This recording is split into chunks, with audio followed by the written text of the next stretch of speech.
in themselves and trusting themselves. So I come to say, one is you have to be determined.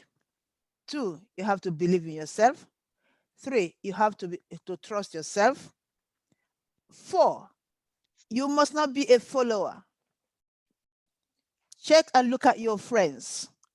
Are there people who really want to move forward?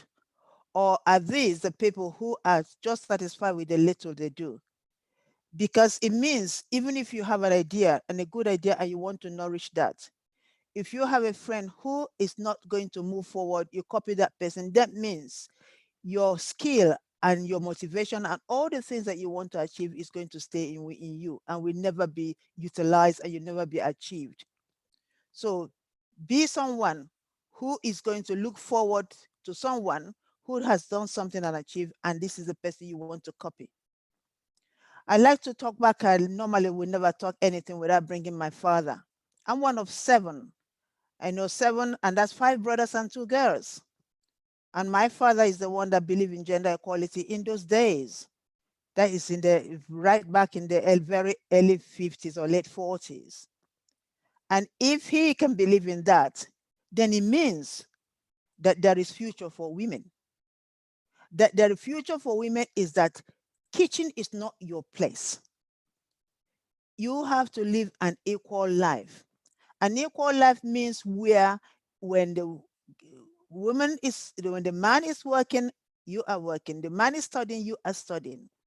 And it's very, very important to do this because a lot of us have got power in us. We've got skill. However, if we are afraid to motivate ourselves and to try to achieve that, will never happen. So your role is bringing out yourself in the community. I believe in community. If you ask me, how did I do all the things I did? Not because I'm sitting down in my house, it's because I came out and worked within the community. And things like I said, volunteering is a very important thing in this country. It's also good at home. But you see, when we come here, we forget. We think that we have to be paid in everything that we do. If you sit back to be paid in everything that you do, you will not achieve what you want to achieve. I can say to you, the majority of the things that I did was through volunteering and volunteering all the way from the time I came into this country, and then I joined to do my nursing. I soon realized that the women I'm looking after, the majority of them are having issues. And what are these issues? And domestic abuse. And I want to know what is happening in the community when they go out and they've left the hospital.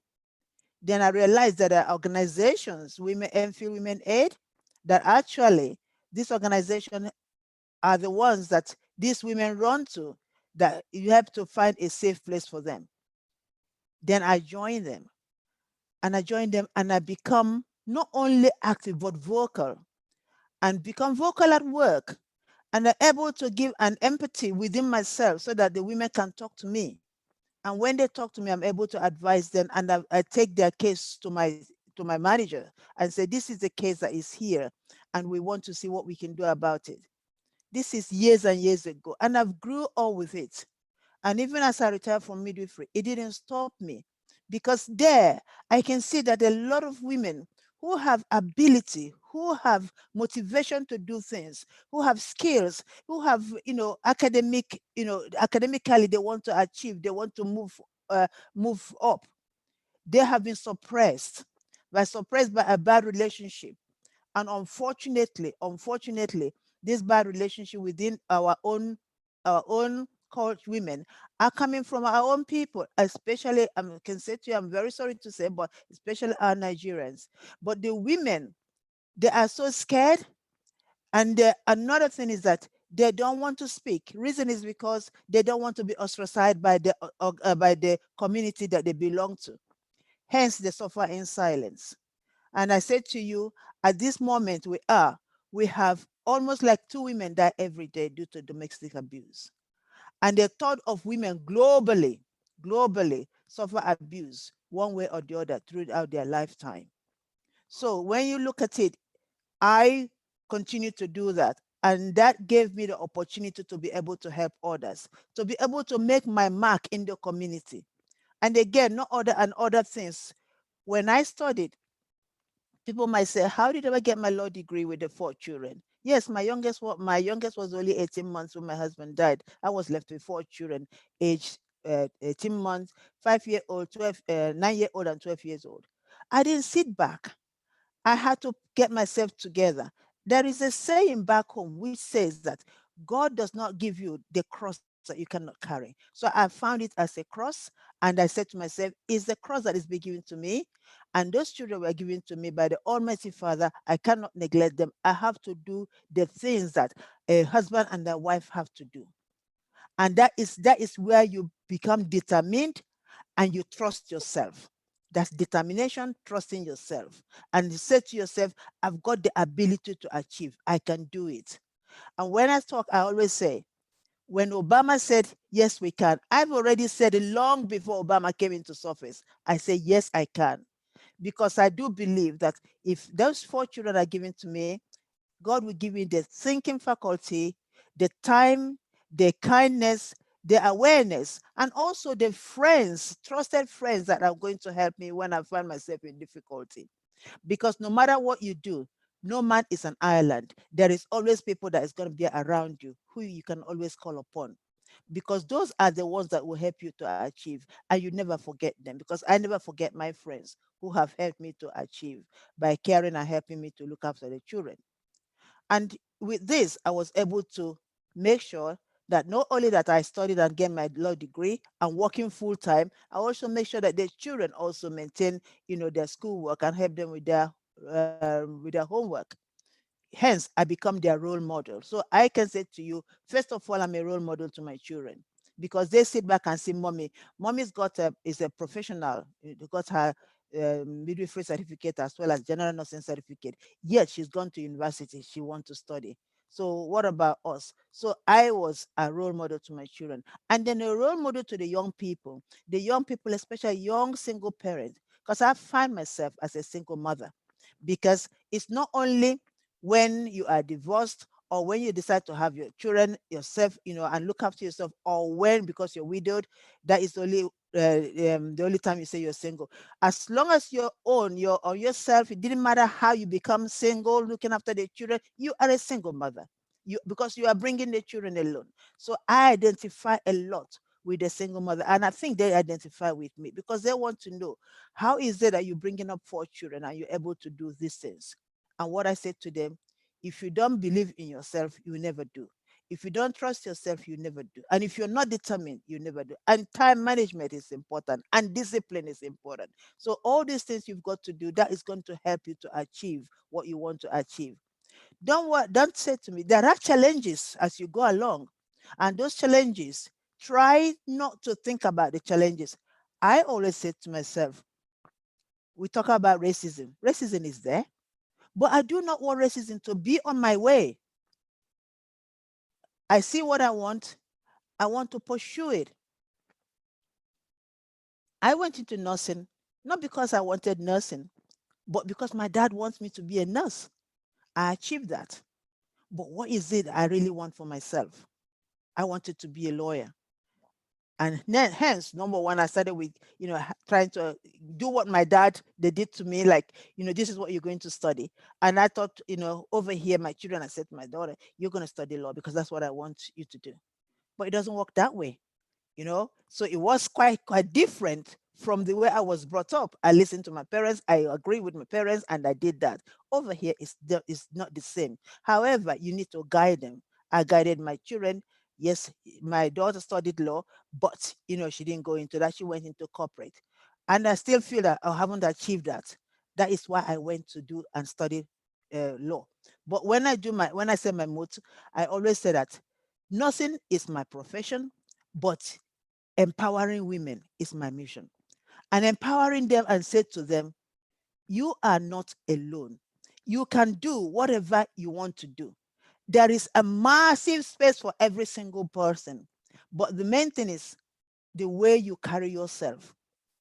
Nobody is lower than the other person, and nobody is higher than the other person.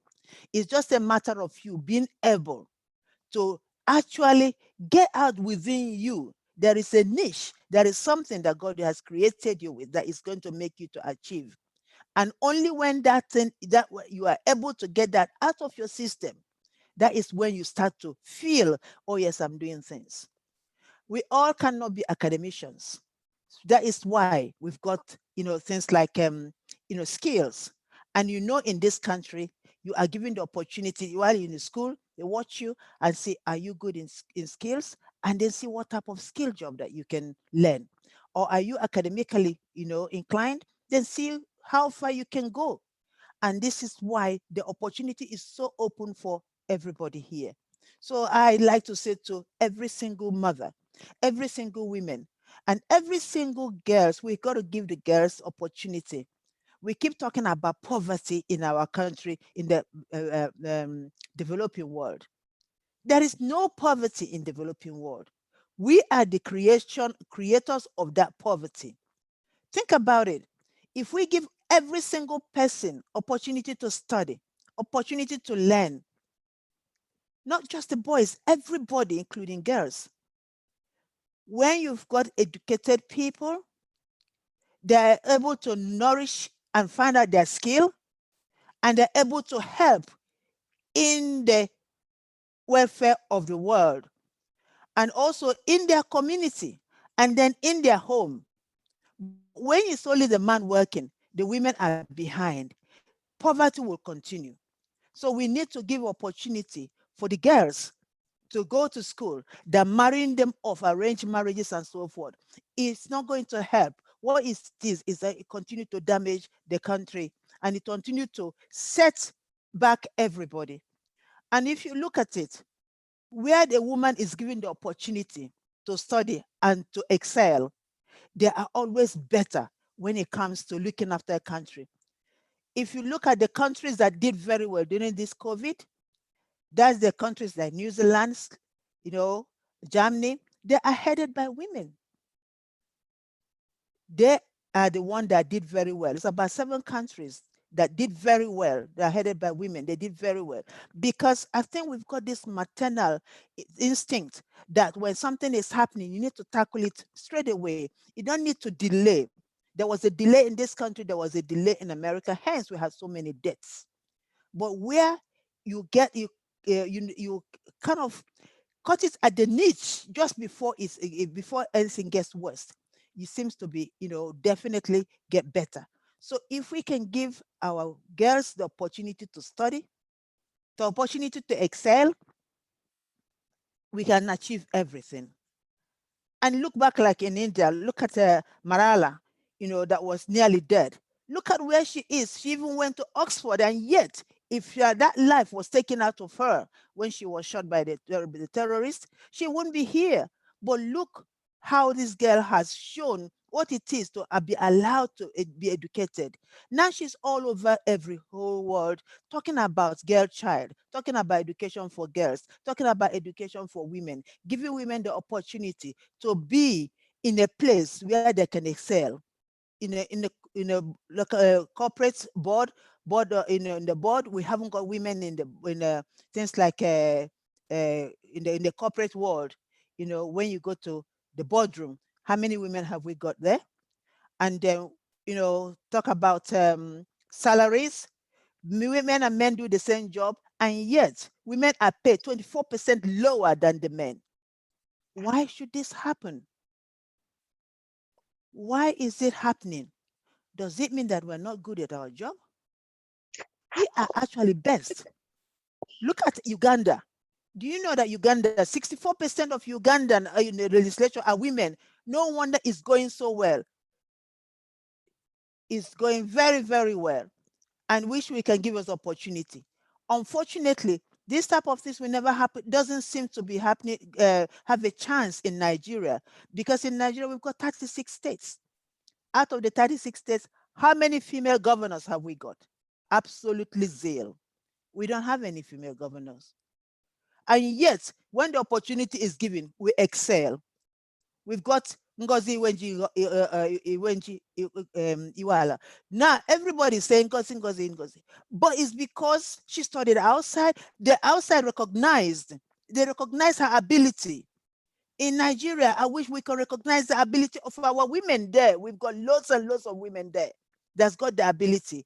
Let us give them the chance to help and see if we can render our country and get back our country to where it should be. Nigeria is a beautiful country, but we need to do something.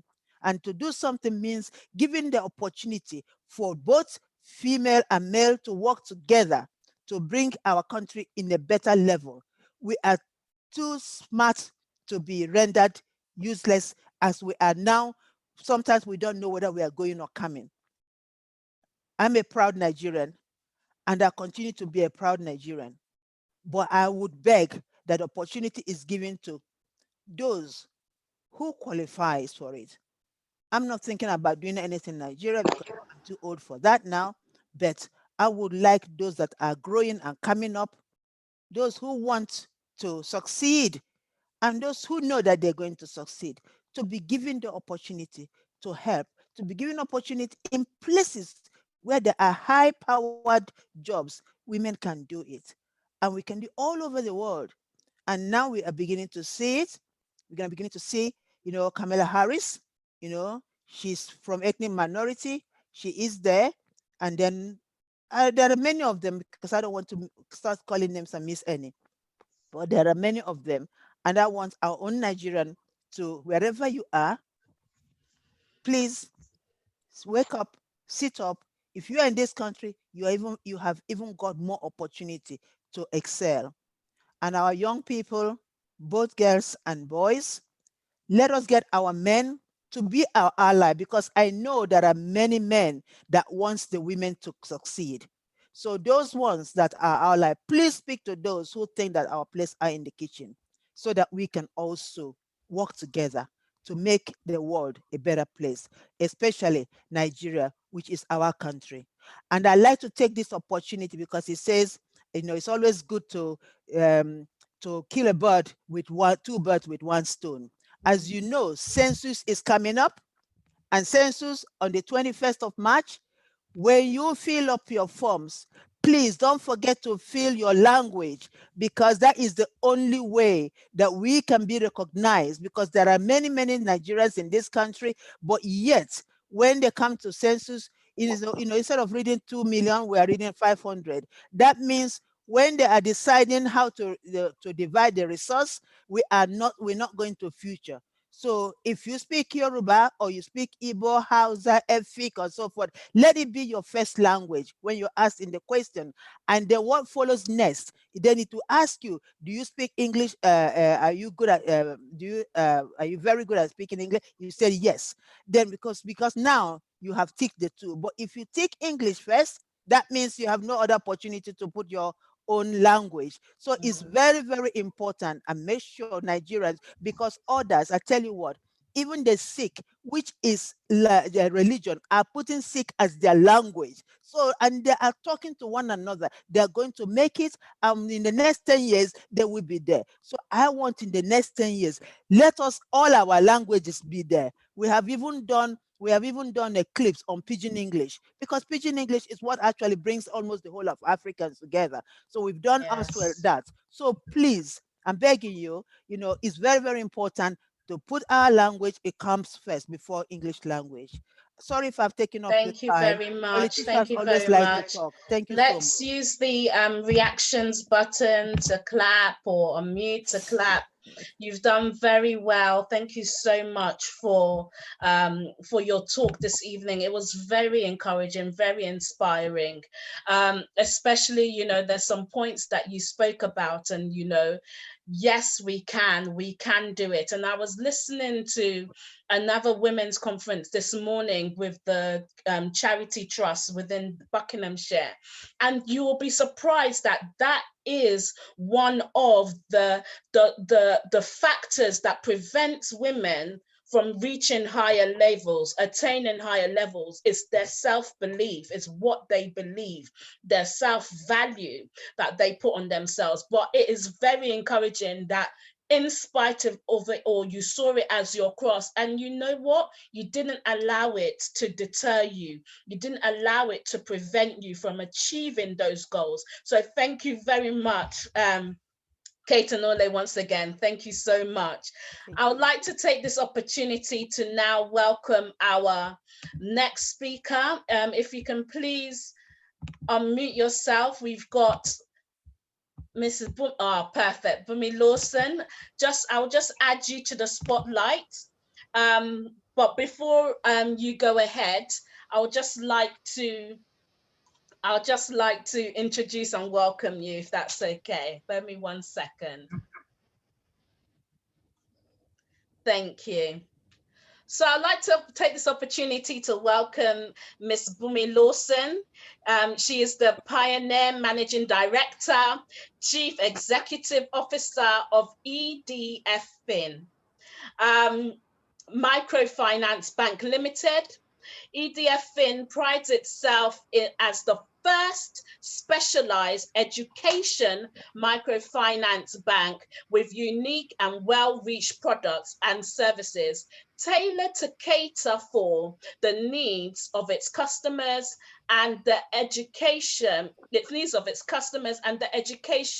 ecosystem. EDFIN Microfinance Bank, under the eminent leadership of Bunmi Lawson, officially commenced operation in April 2019 with its registered office at Surulere, Lagos State, and has projections to grow into a nationally microfinance bank, as well as the globally recognized bank of choice for education financial solutions in Africa. Its shareholders are Grey Matters Capital, an investment company based in the USA. Ms. Lawson holds a master's degree in business administration from the IESE Business School, University of Navarra. Spare me 1 moment, I'm still admitting people into the waiting room. And is an alumni of the Lagos Business School. She is a fellow of the Institute of Chartered Accountants of Nigeria and a member of the Chartered Institute of Bankers of Nigeria. She's also a fellow of the following institutes: Institutes of Credit Administration of Nigeria, Institute of Credit and Collections Management of Nigeria, and associations of investment advisors and portfolio. I'll go on to say a bit about her life. Bunmi Lawson has had over 30 years postgraduate experience, of which the last 20 years has been work that has been focusing on the social impact as the CEO. The year 2000 was very transformational for Bunmi Lawson, as it made her dedicate her career to creating significant social impact. I'd like to go on again just to add to this in relation to Nigerian citizens. In Bunmi Lawson's personal life, she has continued to focus on giving back and building Nigeria to be great. And she's also a member of the boards of Bridge, International Academies, one of the largest school chains focused on providing education to low-cost households. I would also like to add, not to say the least again, that after her action, she has become very concerned about the quality of education and the access to education for low-income households. And that is why setting up the EDFIN Microfinance Bank, the first specialized education finance bank in Nigeria, is very vital and very important. The theory is to change the way education is and to also change the entrepreneurs to get access to the finance that they need. If you can please give a round of applause as we welcome Bunmi Lawson this evening to give her talk. Thank you so much. Thank you very much. Thank you very much. It is indeed an honor to speak to all of you. Um, today in Nigeria was so hot. I kept wondering why it was so hot. And I was thinking that, okay, maybe it's because I have this talk in the evening, all the way in the UK, that the weather is a bit cold. So God was giving me that heat to be able to withstand the heat. But I hope it's not too cold all the way over there. So I'm really happy to actually be here to speak to all of you. And I want to personally thank Madam Lillian Martins for inviting me to speak, and the chats that we've had. I also want to actually congratulate the last speaker as well for all the success she's been able to do in politics and so on, especially in the UK, because I know that being in in quotes, another man's country, and being able to become mayor is significant. So I want to congratulate you on that. In Nigeria, we too are trying to get more women to go into politics because, as you pointed out, the best countries that were able to tackle COVID were led by women. And if you look at their wealth indicators, you will find that they are some of the most successful in the world. So thank you very much for that. So what I want to share with you today will be from a professional angle. So my experience has largely been in the professional setting, career, building that profession. So how do women succeed in those professional settings? Especially when you look at it, you are in competition with men, generally men, and you see, because of the intersection of race and gender, you are in competition with almost everybody. You're in competition with white men, black men, white women, because once they promote a white woman and promote a black man, they will say they've covered all gender diversity. Whereas as a black woman, you're typically left out. There was a survey I was reading that people talked about bias in the workplace and glass ceiling. Generally, for women, they said it was 53%, but for minorities, and it's not only black people, minorities, women in the workplace, 71% claim that they have been affected by bias and the glass ceiling. And I even suspect that it may be higher if they did not look at women-owned businesses. Maybe it maybe have been 100%. So I just want to share with you my own career part, and then highlight what areas and things I've been able to do. I will tell you that, of course, I first studied to be an accountant. As the hosts or the MC talked about my educational achievements. I think that's one of the first key things. And that's also what I think the last speaker highlighted. The need to be secure in your education. And the reason is that once you have that education and the skill, it will give you that confidence, that mindset to know that you are ready. So I put it here that you need to get the skills and experience required for any role, so that you don't give them a valid excuse that you yourself will believe in. Because that's what happens when you face bias. Typically, the person who the bias is targeted at sometimes has doubts that maybe it is true. So you need to eliminate that totally by ensuring that you have the right educational qualification and experience for the job role. So even if you don't get a proper job, someone mentioned volunteering. Volunteering helps to improve your skills so that you can actually work there. So after I did ICANN, I actually relocated to the UK too. By then, I was already married. I had a daughter, 2-year-old, but we were in Jos, so we wanted to come to Lagos. So we said, okay, let me go to England and start working. I got to England. I begged to apply a bag full of rejection letter. I used to work in KPMG. So my mind was, oh, once I get to the UK, I can easily apply to KPMG. I got my exemptions, everything. KPMG themselves rejected me. But that didn't make me give up. I now felt, okay, The key issue was I could not type. I did not, at that time, this was in 1992 that I was talking about. So I had to go back to school to learn how to type and use. So just before I even finished the school, I got a job in government. Now, so I still didn't get private sector. So I got a job in government. I even had to remove the fact that I was qualified, because that time when I go for interview, the excuse was always, you're overqualified, you're overqualified. So I had to even remove my qualification just to get a leg in. And when I got a leg in, my boss, finance officer, was actually well paying, Hammersmith, 2 stops from my house.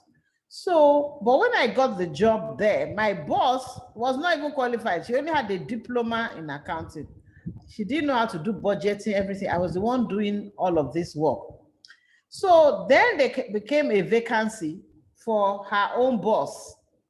And I now told her I was going to apply, that, oh, I have my qualifications, ACC, I'd done exemption, was only 1 level left. And that time they only wanted you to have passed foundation. So I was like, more level more. They all laughed, haha, that who will take you? True, I went for the interview, they did not take me. So in my mind, it was always like, oh, these people are just going to keep me doing all the work, but not getting reward.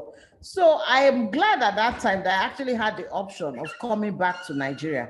So I just felt that if there was no way to move up, let me come back to Nigeria. And so when I came back to Nigeria, thank God, they always valued someone who has studied or has some educational qualification abroad. So immediately I was able to get a manager role. But people would think there's no bias or discrimination in the workplace in Nigeria. There is, in fact, I actually feel that it is worse and sad, because you can excuse what happens in the UK as if, okay, these are other people, it's their country. Maybe they have a reason, they don't know me well, that's why. But when you come back to your own country and there's still discrimination, now typically it is between men and women. You understand? So the job will be that they want to give men the opportunity more than women. So that's the kind of discrimination you face. Sometimes you may actually even find tribalism. If you work in a company where it is owned by, or the MD is from the Southwest, you'll find that all the Southwest people are the ones getting promotion, not Southeast, even the North, and all of those things. But, so in a way, that ethnic bias can be the equivalent of racism. But for women in Nigeria, it's typically that race between a man and a woman. And I face that a lot. How do you handle that when, you are qualified for the role? Even the man, maybe he's always getting the ideas from you, and yet you want to progress. So I've listed out a number of things that actually help that. So some of the challenges you will face in the workplace against men will be even sexual harassment. Sexual harassment, they do it to intimidate you. In my belief, it's not sometimes that they actually are attracted to you. It's because it gives them a sense of power over you. So one of the first things that women should never ever do if you are aiming to go up is to become romantically involved with anybody in your office. Whether even that, if the person you want to marry, please just get 2 different jobs. Go and find another job, not in the same place. Because if you even marry the person in the same job, they will give him all the promotion, even if it's you that deserves it. So first of all, don't get involved romantically with anybody in the office. Once you do, because truly, true love can happen, start doing, I beg to apply for another job. So when I also got a job in the marketing company, they were looking for MDs. My boss now didn't want to make me MD.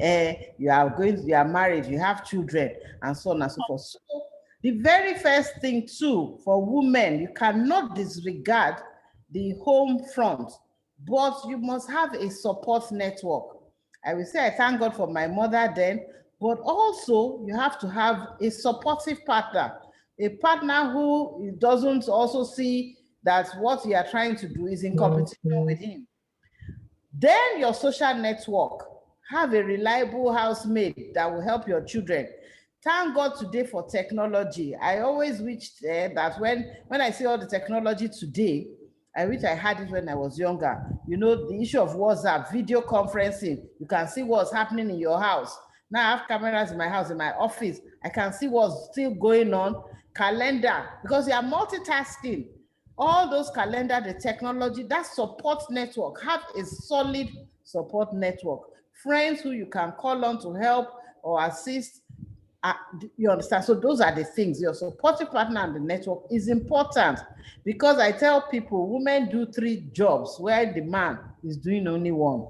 So that's it. You need that support network. Now, when you now go into a place and there's a glass ceiling, recognize that there is. Don't let us women be naive that, oh, if I work hard, that's all it takes. It's not true. There's a glass ceiling there. Why is there a glass ceiling? Sometimes we have to ask ourselves as women, are we networking in our office place? Do we know the men that we work with? Do we know the women? Are we networking? Does the boss or the MD or the board see those skills that you have? Because most times once you finish working 5 o'clock, bam, you are rushing home to go and do the next job that is at home. But you do have to network. So because you may not have time after work to network, how are you networking during working hours? Are you joining other teams? Are you volunteering for other works, meeting people, being friendly? You know, there's a typical, how do I say, bias that they say the angry Black woman. It's because, you know, sometimes with the stress and all that, unfortunately, that bias is there. But we need to sort of show that we are friendly, we are supportive, we are a team player. It's also very important. So how do we recognize the glass ceiling? You need to have it and say, look, I can do this job. I've made out the time. I have this support network.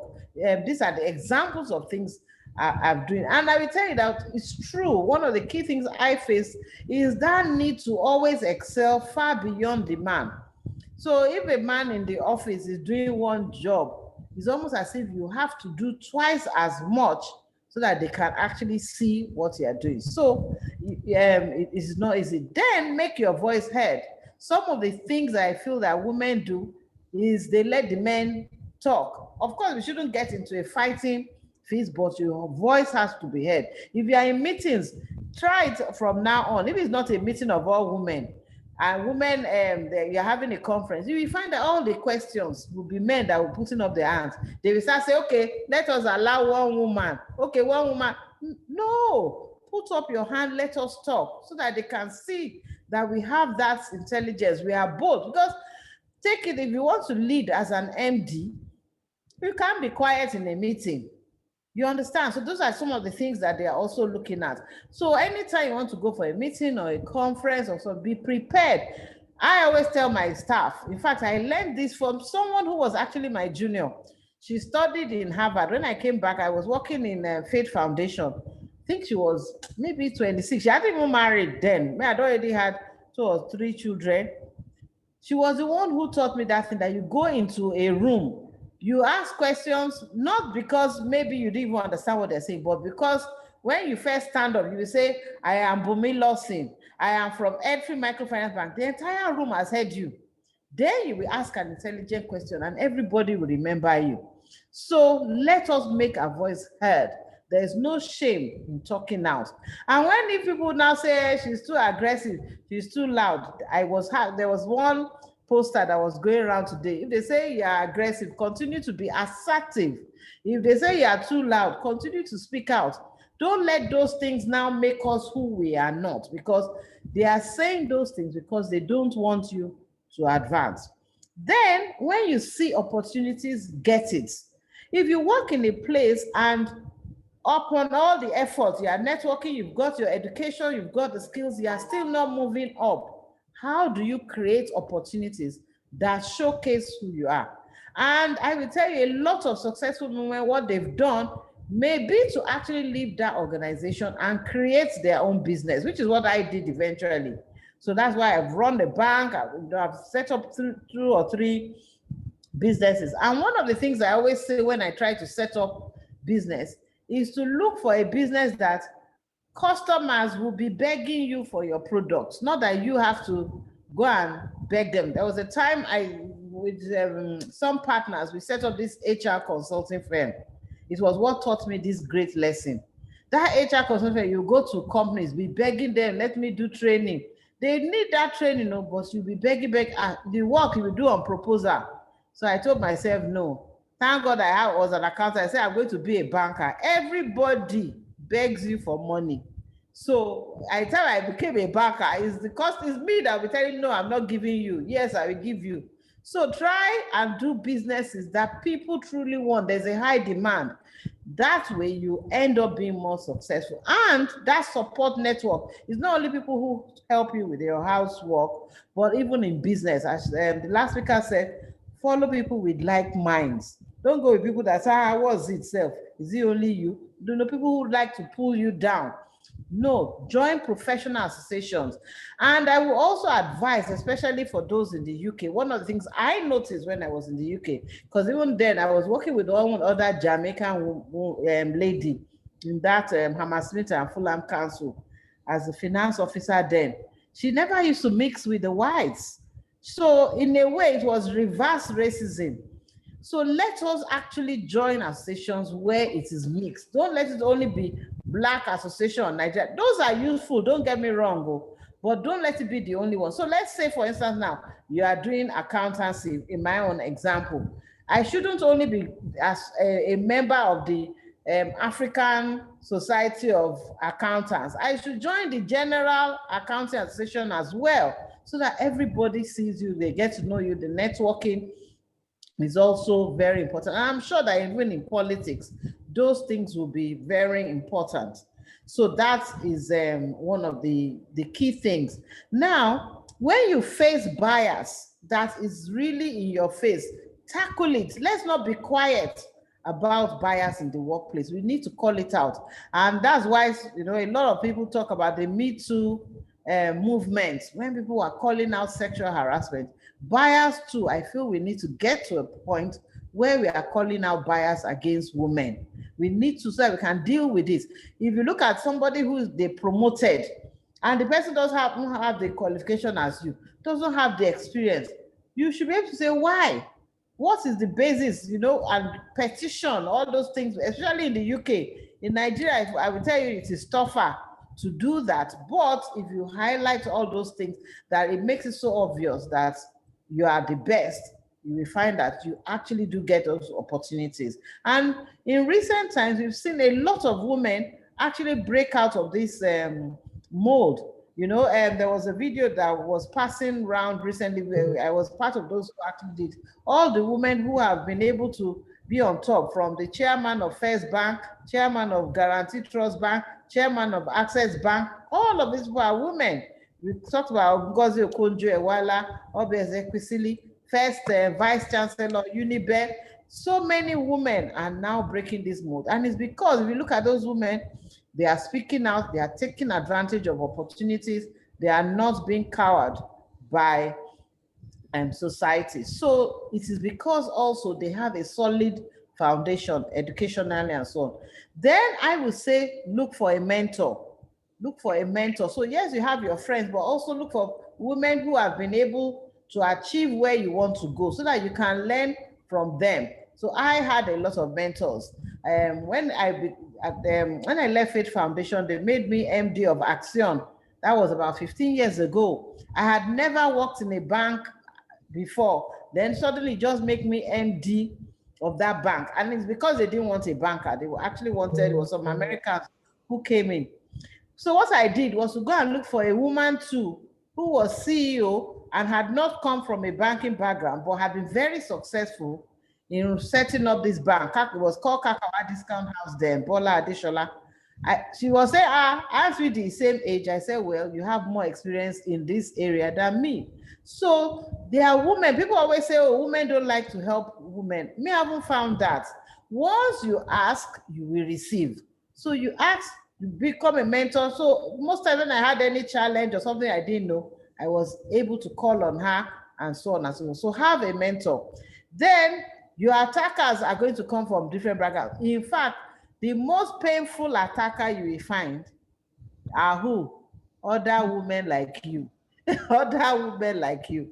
You know, so that's going to hurt you more than any other thing. But unfortunately, it's like when there's a scarcity of food, as somebody said, and you fight over the food, it's the grass that eats most of the food. So I would say women need to support women more. I found most women to be supportive, but I will tell you that the one woman who is not supporting you, it will pain you a lot.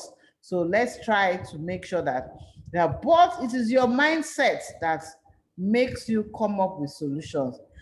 And the most important one, so that I can round up this discussion, the most important, what helps you change mindset is God. That is a strong belief in God, because it makes you feel there's nothing that is impossible. You know, you need that thing out beyond people, beyond what you are seeing. You just need to imagine that thing that's okay. No, there's power. God, if God is for me, who can be against me? So that is, always have that with you. Thank you very much. Wow, wow, wow. Awesome, awesome. Yes, I can see. Thank you, Hasa Fisayo. Yes, thank you for the claps. Let's just clap. That was an awesome presentation. Thank you so much for that. You know, there's just, you've just given us a whole load of nuggets, key points.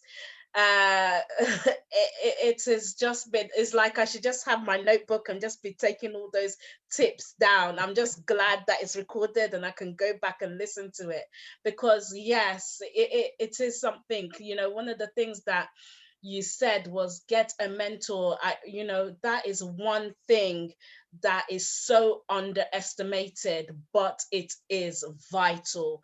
Every woman should have a mentor, a mentor in your field, a mentor in your mission, a mentor in your ministry, whatever it is. Have somebody that you can go to, and the person can just give you that reassurance and say, do you know what, you're on the right track, go ahead, continue, follow that dream, follow that vision.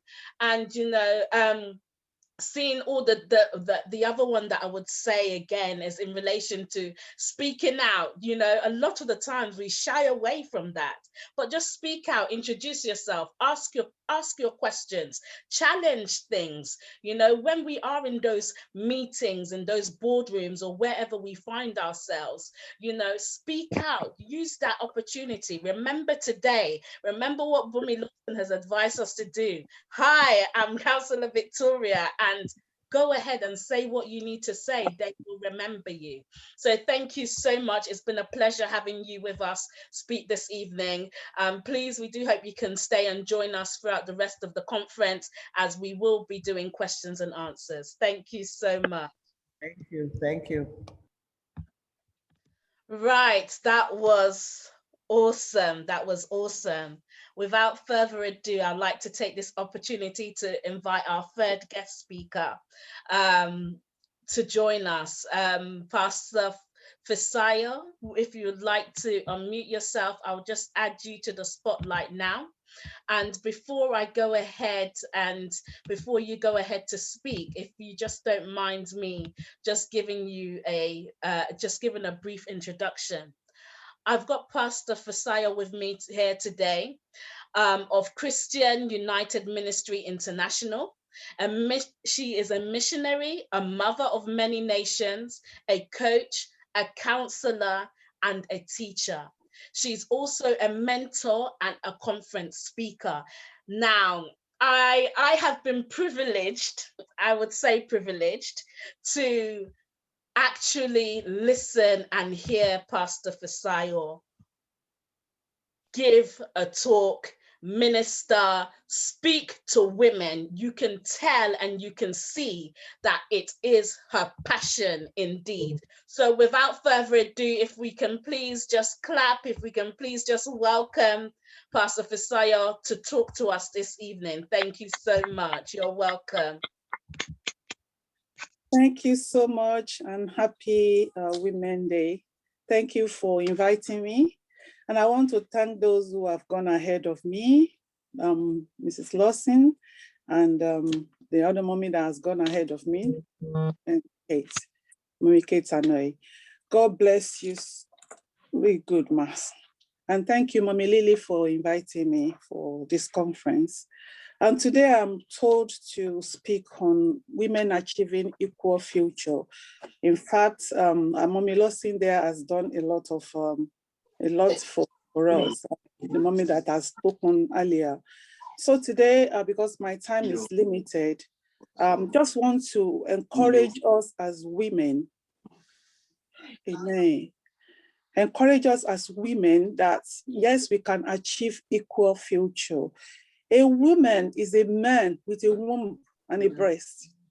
So I look at a woman that we are puzzles, that we are men are puzzles that is fixed.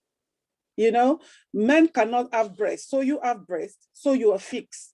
Women have vagina and the man had penis. It's a puzzle that is fixed. So no one is better than the other. God just make one to step other that if you don't have somebody who is a leader, there will be a chaos. So that is why man was asked to be the leader.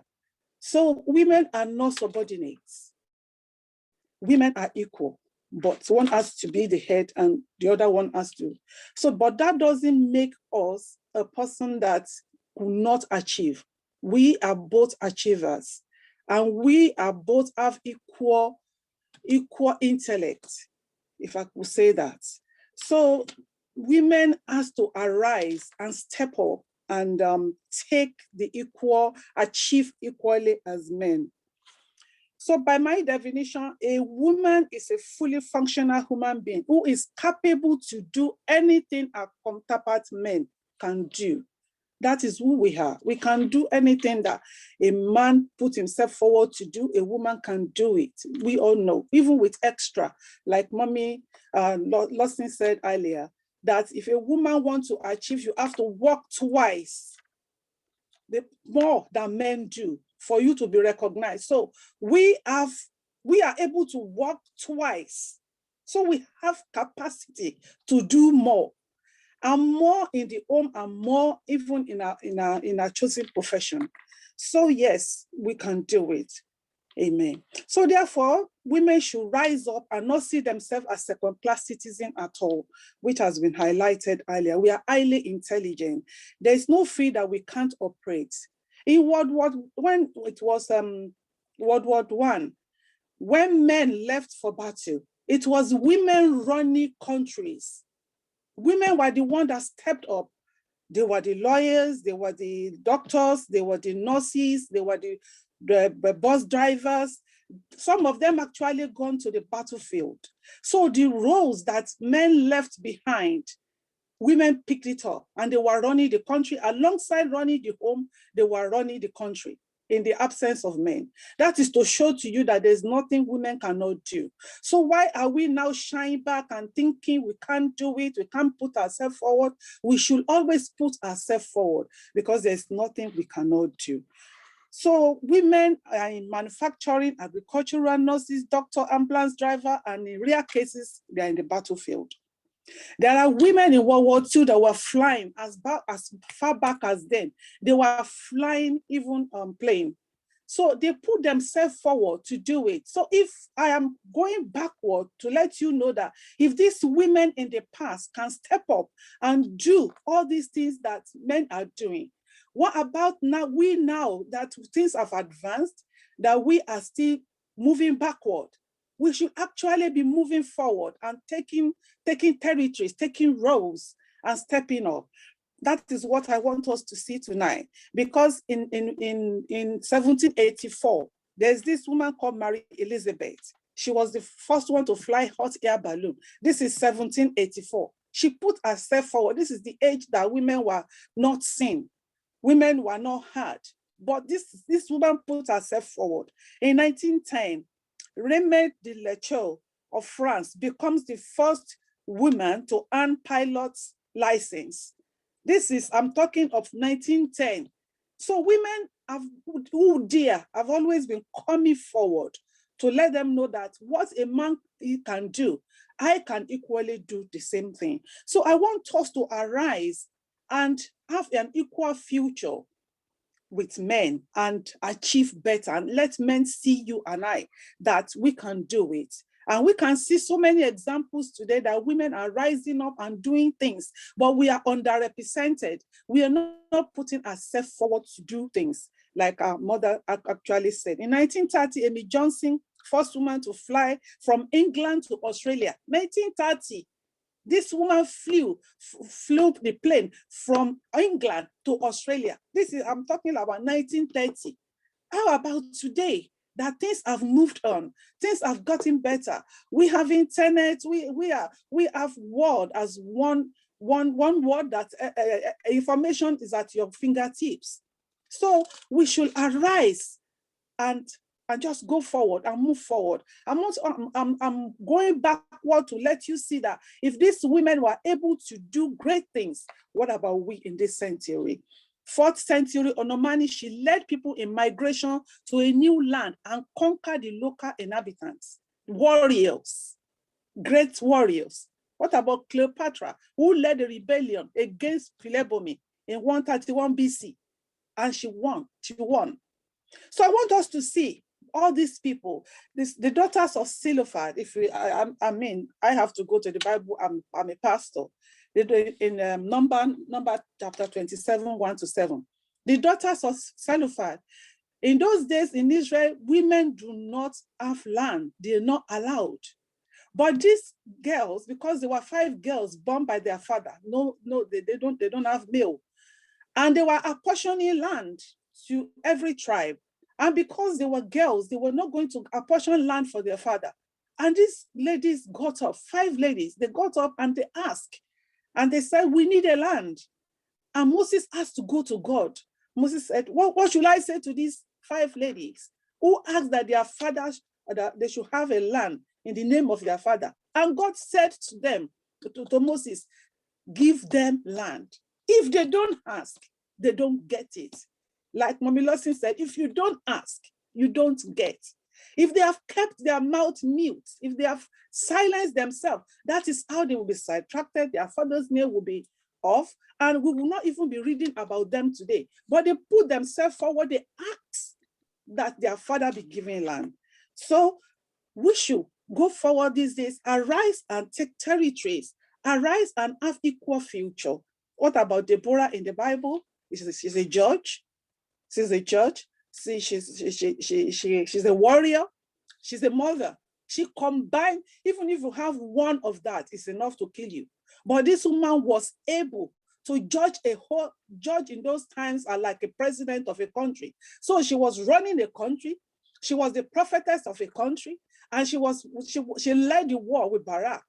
So if these women, they were an example for us that yes, I can do it. So then, if they can do it, they have gone ahead of you and I to let you know that you can step into their shoe and do greater things. So these are the things that we should do to make sure that we achieve equal future, even a better future for ourselves. So if people who have gone ahead are able, they have mustered courage to achieve equal things with their male counterpart. What are we doing today? We should arise and have equal future. Celebrate yourself. You are unique. You are able to achieve what you have set your mind to do. That is who you are. You are very unique. Today we have the Iweala Okonjo, like our mother said, and that is flying around, I will say. That is now the Director General of the World Trade. You know, first woman and first Black woman, twice things. So today, she has so many awards that is accorded to her. We can have the same. She's one of the first 50 greatest world leaders. That was in Fortune 2015. Top 100 of the influential people in the world, Times 2014. Many of her achievements are listed. I don't want to go to that. How do you achieve equal future? How do you achieve equal future? Define yourself, like Mommy said earlier. Define yourself. How do you see yourself? Are you able? Can you tell yourself, I can? Or do you tell yourself, I can't? The Bible says, I can do all things through Christ who strengthens me. Like she said earlier, educate yourself. Once you have that, once you have the courage, step forward. You can do it. You can do it. What are you defined as? Or do you let people classify you? You don't let people classify you. You put yourself up. You define yourself. You define who you are. Let people know who you are. You define yourself. Don't let people classify you by your color, by your gender, by your race, by your disability. You are not to be classified like that. You have to be classified as who you are. I am a human being. I am able to do things, and you have the qualification to do it, and you have the ability to do it, and you have the courage to do it. You put yourself forward so that you can be able to achieve equal future. Let no one define you at all. Be a go-getter. You need to get up and be a go-getter. Overcome obstacles. And how do you overcome obstacles? You train yourself and you retrain. Like our mother said, she was trained as an accountant, but she retrained to know how to type, because those days there was no way she knows how to type. So you train and you retrain yourself. You project what you have, magnify and make it functional. Magnify who you are and make yourself functional. Be hardworking. When you are hardworking and you are the best, they cannot sidetrack you. They will look for you. They will look for you. I give an example. I'm a teacher back home, and when I got here, I became a nursery nurse. And when I was first qualified here, and you cannot be a manager until you have 5 years experience. But I go to this nursery. It was a rundown nursery. I picked it up. I wash the wall. I do things extra. I stay back after I have finished my work. I'll stay back to clean up and do things. By this time, the manager had left. And I wasn't looking for any post. I was an agency staff. So I was a supply staff. So, but when they were looking for manager, they asked me. I'm just having only 1 year experience. They asked me, because by this time I was the one running the nursery on a part-time basis. And I said, no, I don't want the job. I'm only here. But because it's in me, just to work hard, they started begging me. I didn't have the experience. I was just 1 year on the job. I didn't have what it takes. I felt I don't have what it takes. But when they asked me to be the manager, and I'm like, I don't have the experience. They were telling me, don't you budget in your house? Don't you run your house? They were the one giving me reason why I should be their manager. They were the one begging me, practically begging me. Why others were running around to get the jobs? It was given unto me on a platter of gold. Because I was hardworking, I was looking for the best interest of the place. That is how I got the job as the manager with only 1 year experience. So when you retrain and you are hardworking and they know that you have their interest at heart, you will get it. It's in this country, in Elephant and Castle there, is there. Be in an enabling environment. If you want to have a future, equal future, be in an enabling environment. And what that said, she left. If you need to live somewhere, you live to get to where you are going. If they are tying you down, move on and let yourself be in an enabling environment. Keep challenging yourself. Be a problem solver. If you are a problem solver, people will look for you. You will have equal future. You will be there. They will look for you. Don't say, oh, because I'm a woman. But if you have what it takes, they will come and fish you out. You will be sitting in your house or in your office, but they will look for you because why? You have what it takes. Learn from those ahead of you, which our mother has said. Prepare yourself for opportunity. While you are still there, while you are still not getting what you have, prepare yourself. Keep preparing yourself, because when an opportunity comes, you will just be fixing like a puzzle. But if you're not prepared, when the opportunity comes, it will pass you by. And then you'll be saying, oh, it's because I'm a woman, or it's because I'm black, but because you will not prepare. But if you are prepared, when opportunity comes in, you just be fitting. So you must have a daring attitude. You must dare to go there. You have to have a daring attitude. Just press on. Like our mother said, make your voice heard. Have a daring attitude. Be prepared to be used. A lot of people will say, oh, they use me. They are users. If you're not prepared to be used, when you are being used, that your skill is out. It's when you are being used that they see you. If you're not prepared to be used, you cannot be seen. Be prepared to be used. And they are users, but your skill is getting better. You are getting better, you are getting sharper.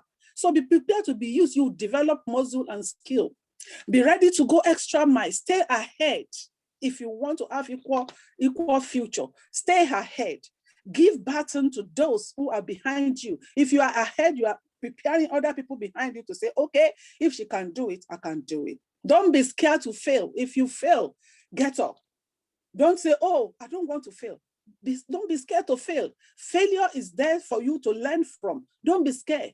Just get up when you fall. Just pick yourself up again. When you are the best in what you do, you determine your price. You know, you say, okay, it's 40 pounds an hour, 50 pounds per hour. You determine your price, because when they look around, they can't find somebody who is bold like you, who is daring, who can go and get what they want. But if you are at the same level with everybody, you can. In fact, they will cut their price that we can find somebody that is better. But when you are the best in what you do, you determine your price, and you even get better than your male counterpart. Your male counterpart will be there, and they will be saying they want you because you have what it takes. You have all the ability that is there, and they know that you are productive for their business. So look for opportunities in this COVID-19 is there. Look for how to help people. Look for what to do. Look for, if you are out of job, retrain yourself. Create online employment for yourself. Learn new skill. Learn new skill. My sister in Nigeria there, she's a professor emeritus in Nigeria there. My sister, she has been a commissioner in Osun State for environment. And she's still going higher. She's still aspiring higher. She's known everywhere. She created opportunity during the COVID-19. She's always everywhere, so that she creates awareness for herself. Don't just sit down and thinking, oh, if you don't do things that people will see you doing, they won't know you. Like our mother said, project yourself. Let people see that you are there. When they know you, when your voice is heard, when they are thinking of people, they think about you. And what can we do? My father helped me we are the girls in the house. I have 7 brothers and we're 6 sisters. But my father will keep telling us that there's nothing you cannot achieve. And if, like mommy that said, oh, I'm now old, but you can train your children, your grandchildren, and begin to speak into their life. Some children are able to pick themselves up and go. But some children that you need to begin to prep them up, begin to speak to them that you can do things. And this is what my father did to help us. My father will look at you, will tell us nobody is better than you. No white is better than you. No man is better than you. So he was preparing us for the future. And he was telling us there's nothing you cannot get. And I am telling you, when you now begin to prep those children under your care and begin to speak to their life, begin to open their eyes up to see that they can achieve equal future. Celebrate yourself. If nobody celebrates you, celebrate yourself. Let people know that you value yourself. Celebrate yourself. My father drilled it in us that we are the head and not the tail. We are an independent women. You know, we are independent women. We can make things happen. So he helped us. So we should, as much as we are doing it, we should now wake up and lead all those who are under us and our children to know that they can do it, so that we can achieve equal future for ourselves and pick our children up and train them. So when I got to this country, I don't see racism. Not that I know that there's no racism, but because I have been given a mindset of I am equal to anybody. So I don't see it. I get up, I do what I needed to do, and you cannot push me around. And that is what we should do. When you know your stuff, they will actually depend on you. They will look for you. They will be shouting your name. Come and do this. Do you want to apply for this job? Do you want to head this place? You are the one even turning things down, because why? You know who you are. You are not defined by your color. You are not defined by your race. You are not defined by whether you're a woman or man. You arise and take grants. Praise the Lord. Thank you so much. So we must arise.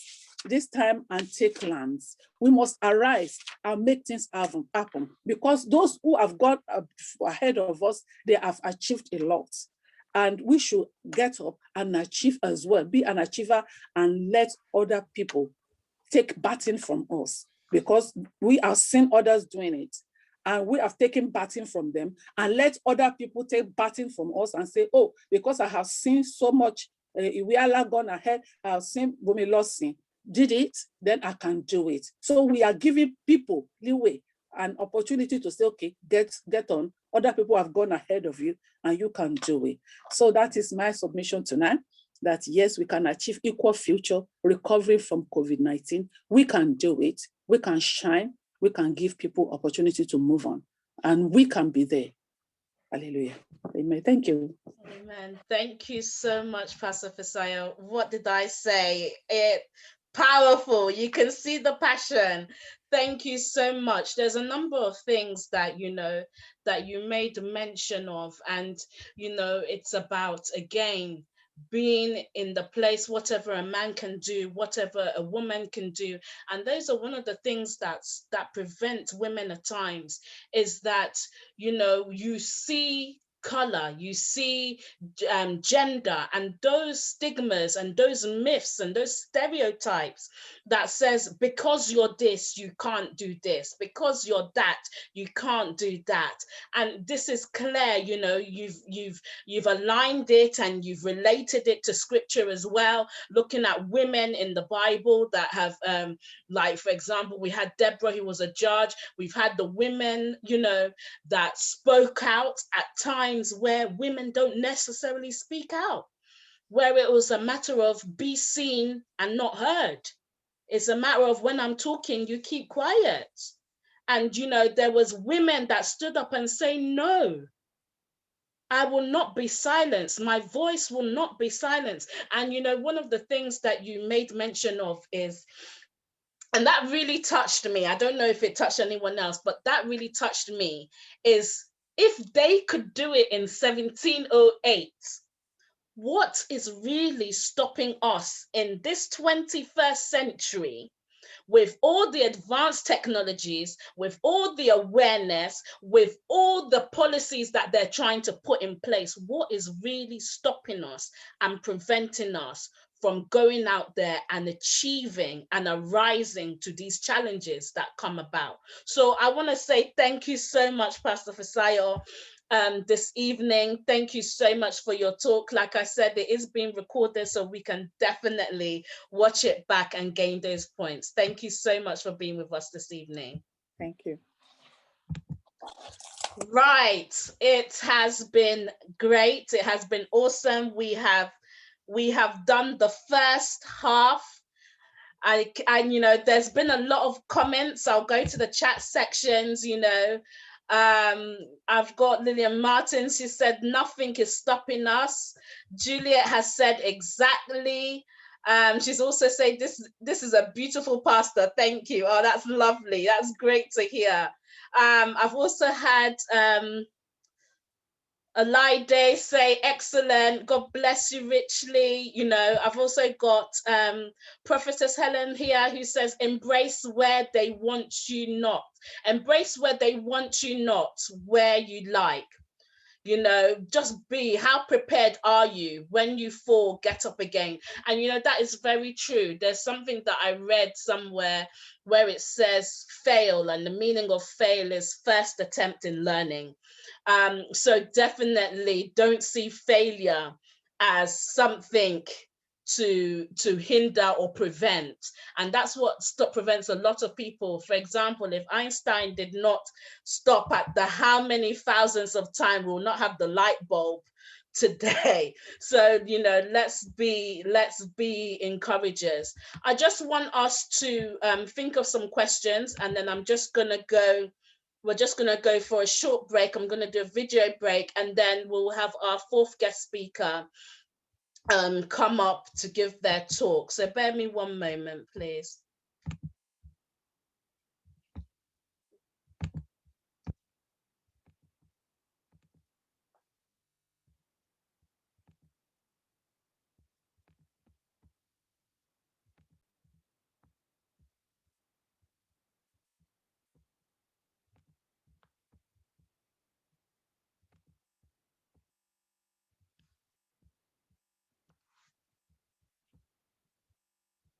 in a flowing cape and sitting astride a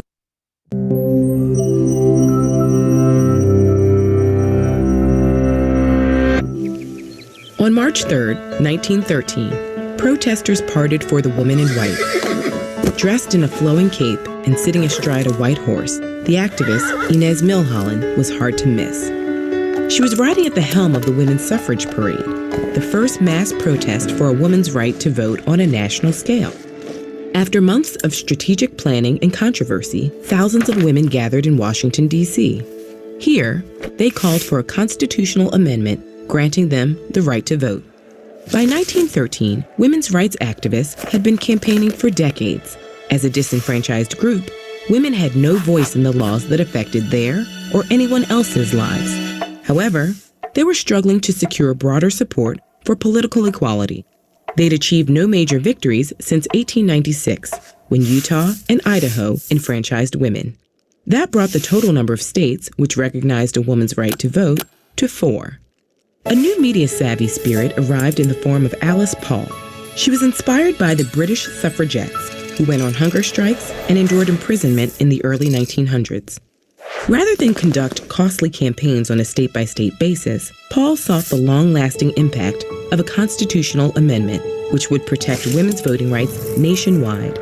As a member of the National American Women's Suffrage Association, Paul proposed a massive pageant to whip up support and rejuvenate the movement. Washington authorities initially rejected her plan and then tried to relegate the march to side streets. But Paul got those decisions overturned and confirmed a parade for the day before the presidential inauguration of Woodrow Wilson. This would maximize media coverage and grab the attention of the crowds who would be in town. However, in planning the parade, Paul mainly focused on appealing to white women from all backgrounds, including those who were racist. She actively discouraged African American activists and organizations from participating and stated that those who did so should march in the back. But Black women would not be made invisible in a national movement they helped shape. On the day of the march, Ida B. Wells Barnett, a groundbreaking investigative journalist and anti-lynching advocate, refused to move to the back and proudly marched under the Illinois banner. The co-founder of the NAACP, Mary Church Terrell, joined the parade with 22 founders of the Delta Sigma Theta sorority, an organization created by female students from Howard University. In these ways and more, Black women persevered despite deep hostility from white women in the movement, and at great political and physical risk. On the day of the parade, suffragists assembled to create a powerful exhibition. The surging sections of the procession included international suffragists, artists, performers, and business owners. Floats came in the form of golden chariots, an enormous Liberty Bell, and a map of enfranchised countries. On the steps of the Treasury Building, performers acted out the historical achievements of women to a live orchestra.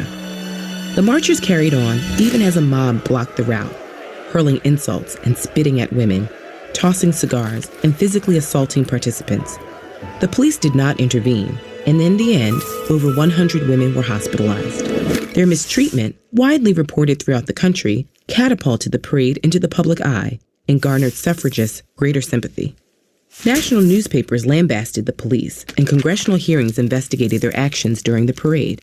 After the protest, the Women's Journal declared, "Washington has been disgraced. Equal suffrage has scored a great victory."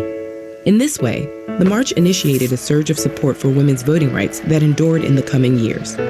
Suffragists kept up steady pressure on their representatives, attended rallies, and petitioned the White House. Inez Milholland, the woman on the white horse, campaigned constantly throughout the United States, despite suffering from chronic health problems. She did not live to see her efforts come to fruition. In 1916, she collapsed while giving a suffrage speech and died soon after. According to popular reports, her last words were, "Mr. President, how long must women wait for liberty?" Though full voting inclusion would take decades, in 1920, Congress ratified the 19th Amendment, finally granting women the right to vote. When we make videos about the history of justice, we often wonder, what's next? Luckily for us, within our community, there is a chorus of young voices demanding a brighter future. Check out some of these ideas on the TED Student Talks YouTube channel, or visit ed.ted.com/studenttalks to learn more about the program.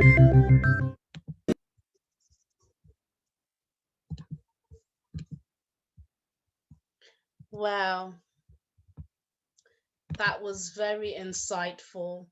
Again, for us to be able to see that it is a long journey, and for us to be able to see that even as of women that are Black, Asian, African, Caribbean, that even within our white counterparts, we still faced opposition, even though we were fighting for the same rights. But again, we were not silenced, because we are part and parcel of whichever country we find ourselves in. We are represented, and we need to be represented.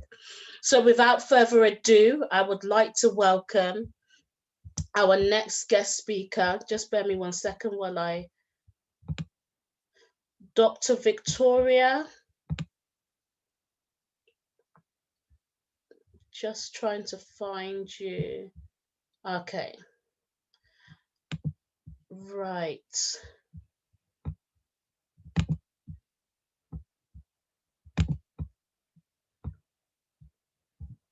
Victoria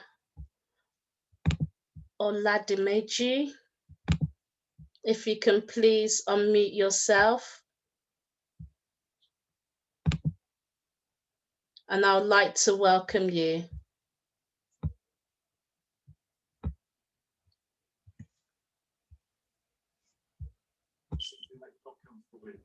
Thank you. Just bear me 1 second. I believe I've added you to the spotlight now. Yes, perfect. You're highly welcome. Bear me 1 second while I just introduce you. Thank you. So we've got Dr. Mrs. Victoria Oladimeji. She has a BSc in nursing midwifery, BEd honours in education, masters from the University of Wales, and also Cardiff, MBA and PhD, University of Wales, Cardiff.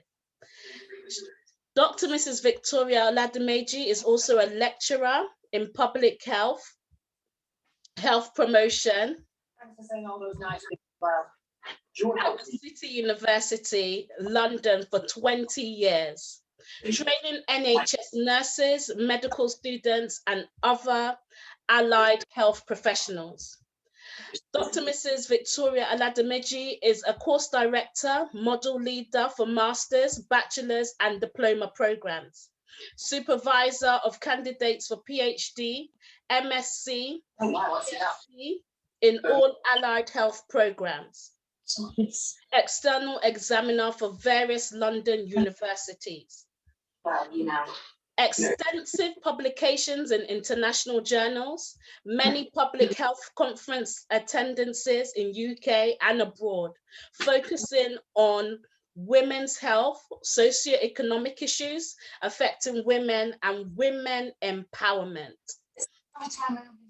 I can also say that Dr. Mrs. Victoria Oladimeji is also the president of Anambra State of Nigeria Women Association, UK and Ireland.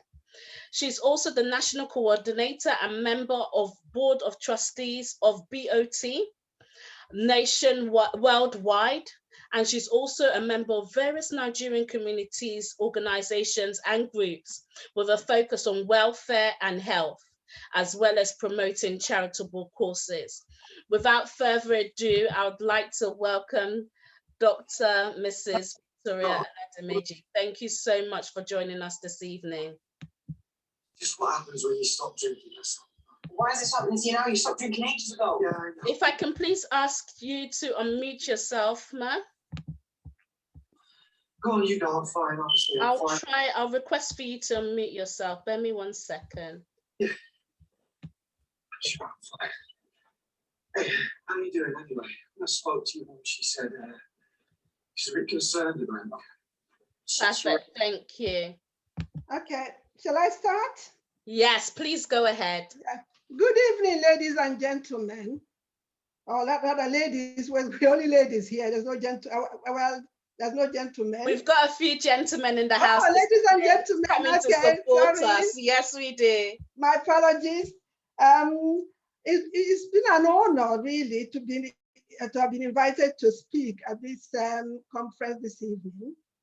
I do attend every year to various International Women's Day, but the Aylesbury International Women's Day, I have not attended before. So I say thank you very much, Evangelist Lillian Martins, for inviting me. And thank you everybody in this audience, all the speakers as well, for agreeing to speak on this very important occasion. I see Double Mayor, Councillor Kate Anuole, and the Moderator, Councillor Victoria, previous speakers, Fisayo, Dr. Fisayo, Ketiku, and other speakers. Thank you very much to all of you. And my remit this evening is mainly looking at strategies. Strategies for women achieving greater impact on gender equality and empowerment. A lot has been said, because I'm speaking after all of the many other speakers. I'll go straight to the key issue here, but I'll touch first of all, I'll look at empowerment. What is empowerment? Empowerment is the process that creates power in a person over his or her life, society, or community. People are empowered if they have access to opportunities without limitations or restrictions, for example, in education, profession, or way of life. Women empowerment includes actions raising the status of women through education, literacy, and training, raising awareness of different issues, health, socioeconomic environment, or also some of the issues that we need to look at. The strategies, when I look at strategies, I'll bring my own personal experiences as well to bear, because it's very important. Education, for example, they say that knowledge is power. If you give people knowledge, enough knowledge to be able to take control of their lives, then you're empowering them, because they're able to achieve on equal terms with everybody else, and especially with their male counterparts.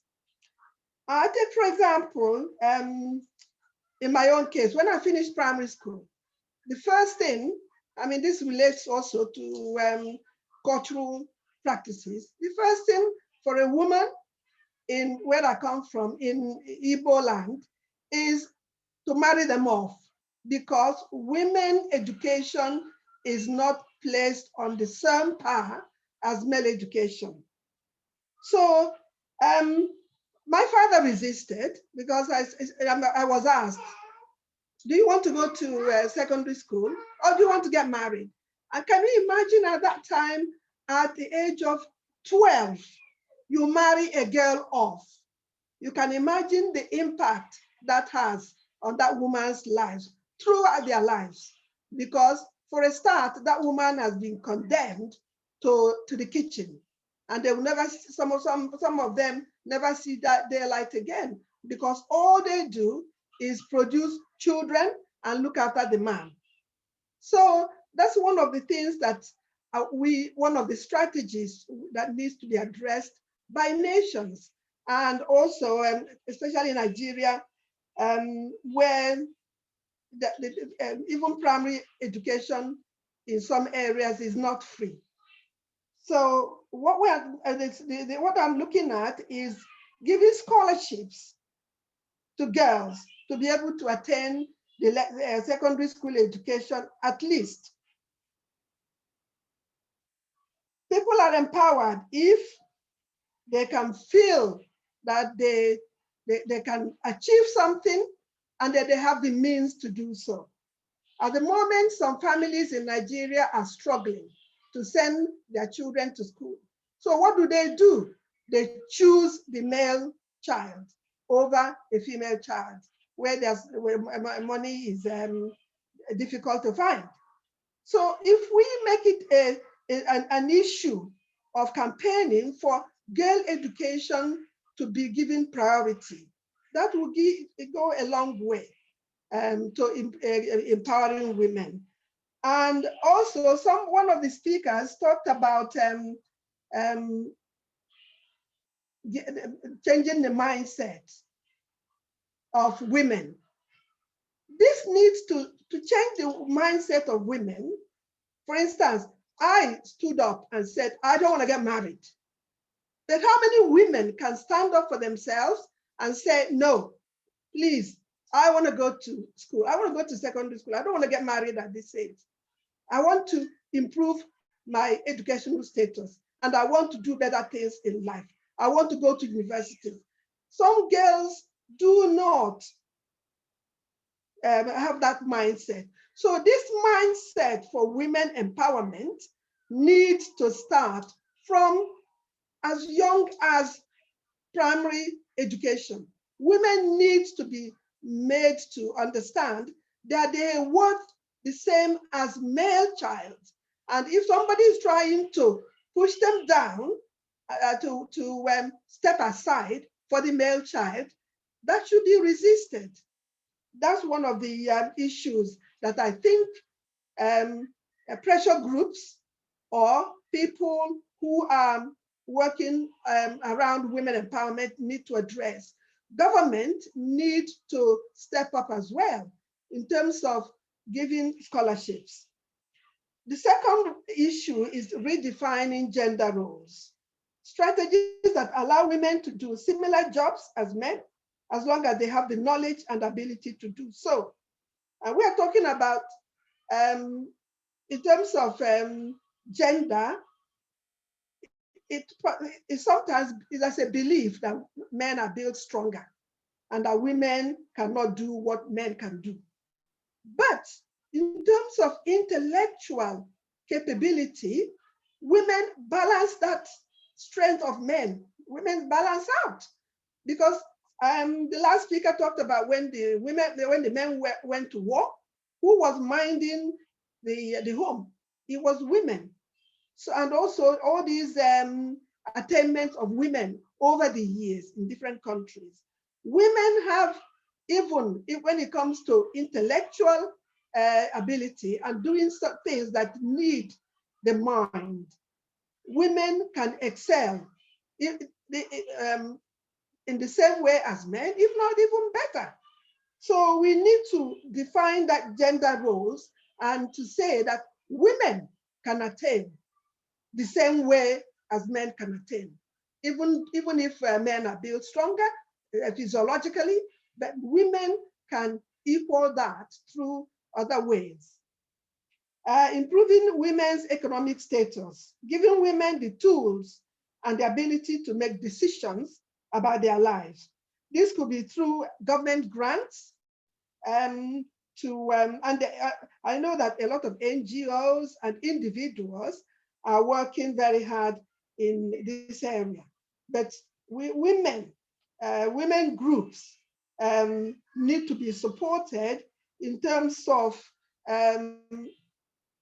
helping women who are doing small businesses, either giving them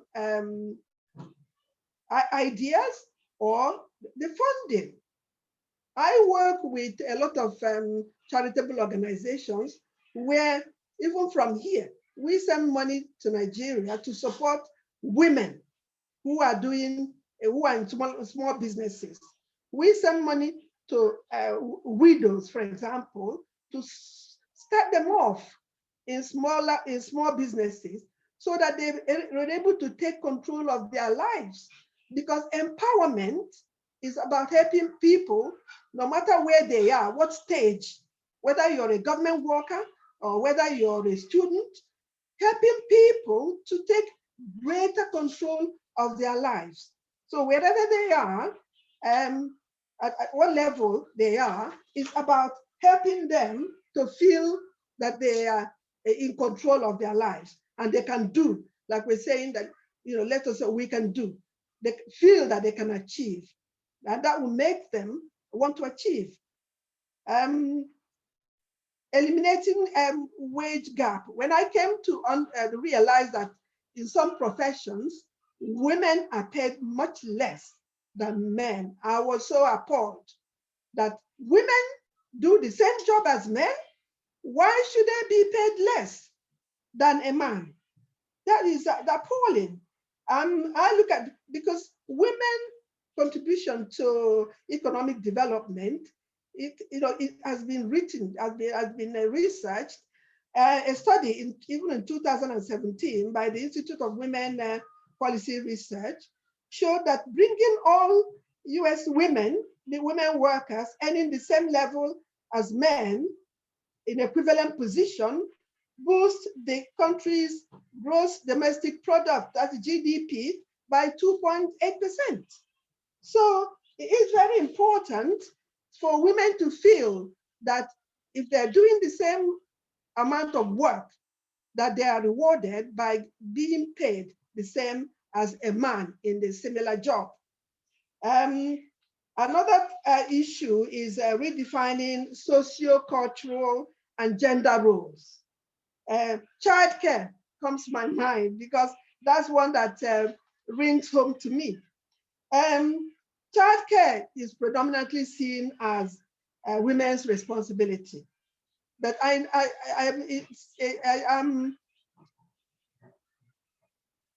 happy to say that this is changing, because in most households now, it's recognized that men have equal contribution to make towards childcare.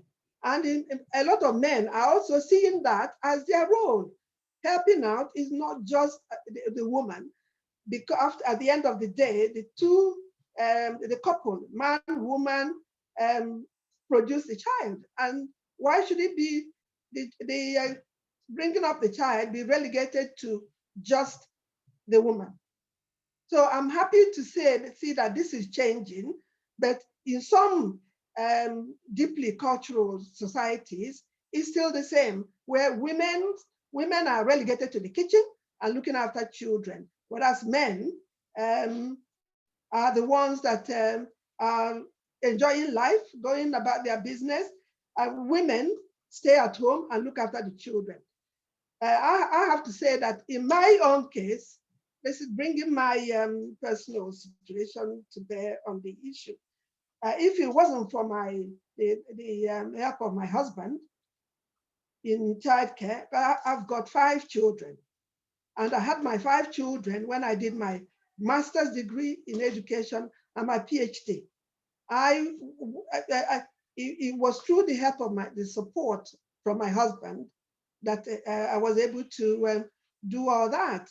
Because, this intensive study, looking at research, you have books everywhere. When you're doing a PhD, everywhere is covered with books, notes. That in my days, there wasn't much use of the laptop and computers. Everything is all papers, bits of papers here, books everywhere.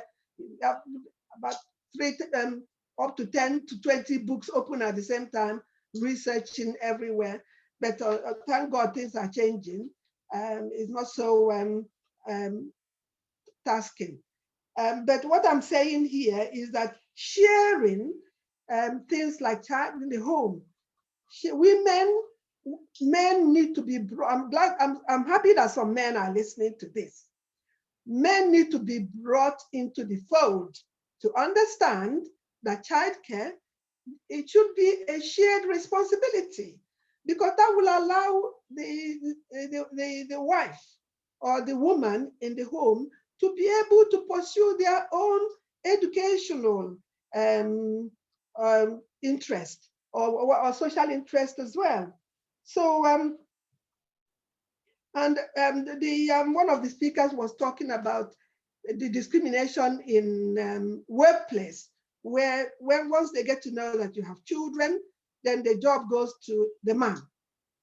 If they get to know that you have children and that you have support, support of your husband, or the children, you're able to cope with the task of looking after the children as well as doing the job, then that shouldn't be, there should be no restriction of what job the person can do.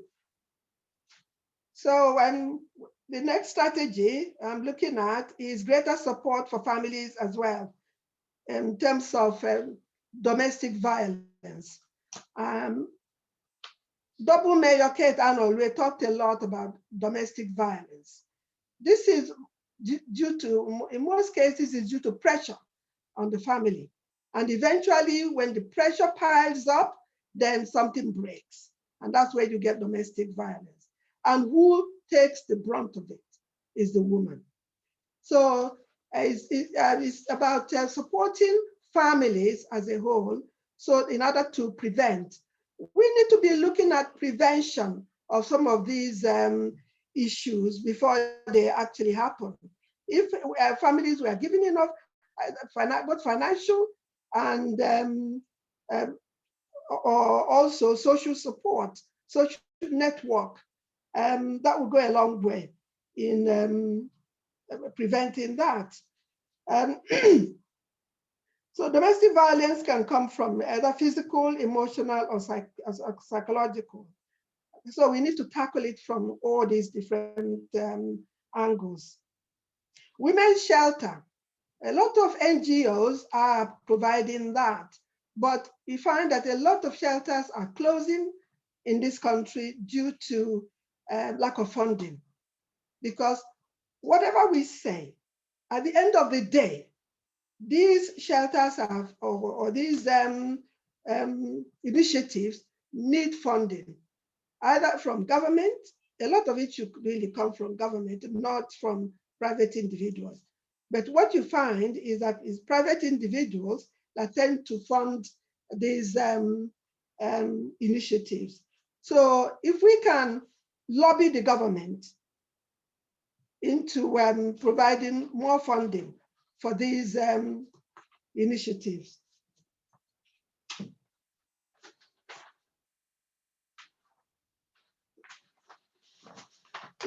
One of the issues that I think will help is more women in politics, and our double mayor told us more about it. We need more women in politics, because Nigerian women in politics in this country, for example, and even in Nigeria, they're very, very limited. So we need to get more women. We need to find a way of pushing more of our ladies forward or supporting them. I find that women don't support women. They rather support men. So what we need to do is getting more women in the political appointments, so that they can plead, or they can put forward the women agenda in politics, because we need to strengthen women's roles and also increase women empowerment.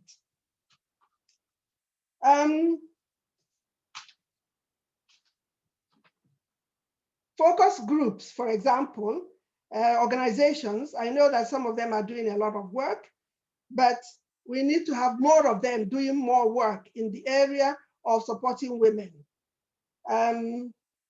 So in concluding what I've said this evening, women empowerment and achieving gender equality is essential in this society, on any society, to ensure sustainable development of a country. Many authors and also many world leaders have argued that sustainable development is impossible without gender equality and women empowerment. Thank you very much. Thank you very much, Dr. Mrs. Victoria Oladimeji. We are clapping for you. I can see our double second time Mayor. Mrs. Ketiku clapping in the background as well. Thank you very much. Let's use our reactions buttons.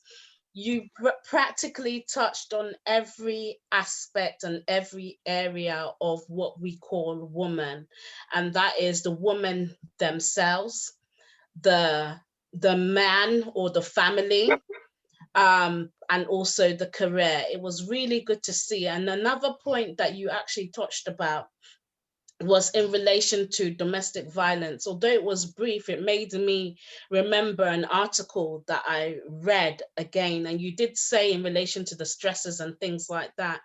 And it was a 70-year-old man who ended up strangling his wife, unfortunately to death, and that was just because of a comment that she had made. He was complaining about COVID-19 and this lockdown, and the woman said the man should get over it, that it's happened. And just because of that statement that the woman made, that was her life unfortunately cut off. And again, when they looked at it, they saw that there was no history of domestic violence, there was no history of mental health, there was no history of anything. So these stresses can come at any time, these stresses can come at any point, but we need to be mindful of them as well. That goes for men, that goes for women that are with us on this platform today. And it was very encouraging for you where you were talking about, for example, scholarships, fundraising, creating those avenues, financially investing in women, investing in our girls, our young girls, to ensure that they are in the places. If we are already at the forefront, remember, we need to carry the baton and pass it over to the next generation. And, those are keys. And that's where we go back to having the mentor and everything like that. So thank you very much for your talk this evening. Very much appreciated. It's been an honor and a pleasure having you with us here. Thank you very much, Dr. Mrs. Victoria. Thank you very much. Thank you. Thank you. Pleasure to see everybody. Oh, it's been our pleasure seeing you this evening as well. Nice to see you. Thank you. Nice to see you. Thank you, double mayor. Double mayor. Going for triple. We hope. Well done. By the grace of God. Amen. Without, nothing is impossible. That's right. As it was said earlier, I can't remember, before Barack Obama said, yes, we can. Yes, they we have can. been saying, yes, I can. That's right. Yes, we can. Even the Bible has already said it. Yes. I can do all things. All Yes. things. That doesn't exclude anything. All things through Christ who strengthens us. So without further ado, I'd like to take this opportunity to welcome our 5th guest speaker today, Dr. Afolake. Are you with us? If you please don't mind unmuting yourself, and I will perfect, and I will add you to the spotlight. Bear me 1 second. Oh, you are welcome. Just before you go ahead, please do allow me to introduce you to everyone. Bear me 1 second. So, in fact, I have the pleasure this evening of inviting our 5th guest speaker, who identifies herself as a doctorpreneur. She was born in London in the mid-60s, grew up in Ibadan, attended Staff School UI, Queen's College Lagos, UCH Ibadan, finished med school in 1989. I was born and I was alive then, hallelujah. Moved to the UK in 1991, married 1998. Doctorpreneur Afolake is a wife, a mother, and a doctorpreneur. I am so glad to have this opportunity to welcome you. I believe you have some slides that you would like me to show and share. Is that correct? If you can. If you can't, that's fine. I'll share. Okay, that's fine. Oh, did you say you can share it on your screen? No, I'd rather you did so, but if you Okay, can't, I will that's share. absolutely fine. I will do so. So while you're doing that, shall I start? Oh, wait.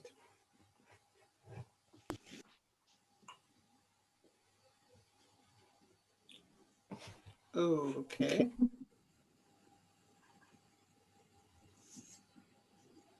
All right. Well, so thank you very much, Evangelist Lillian, for inviting me to speak today.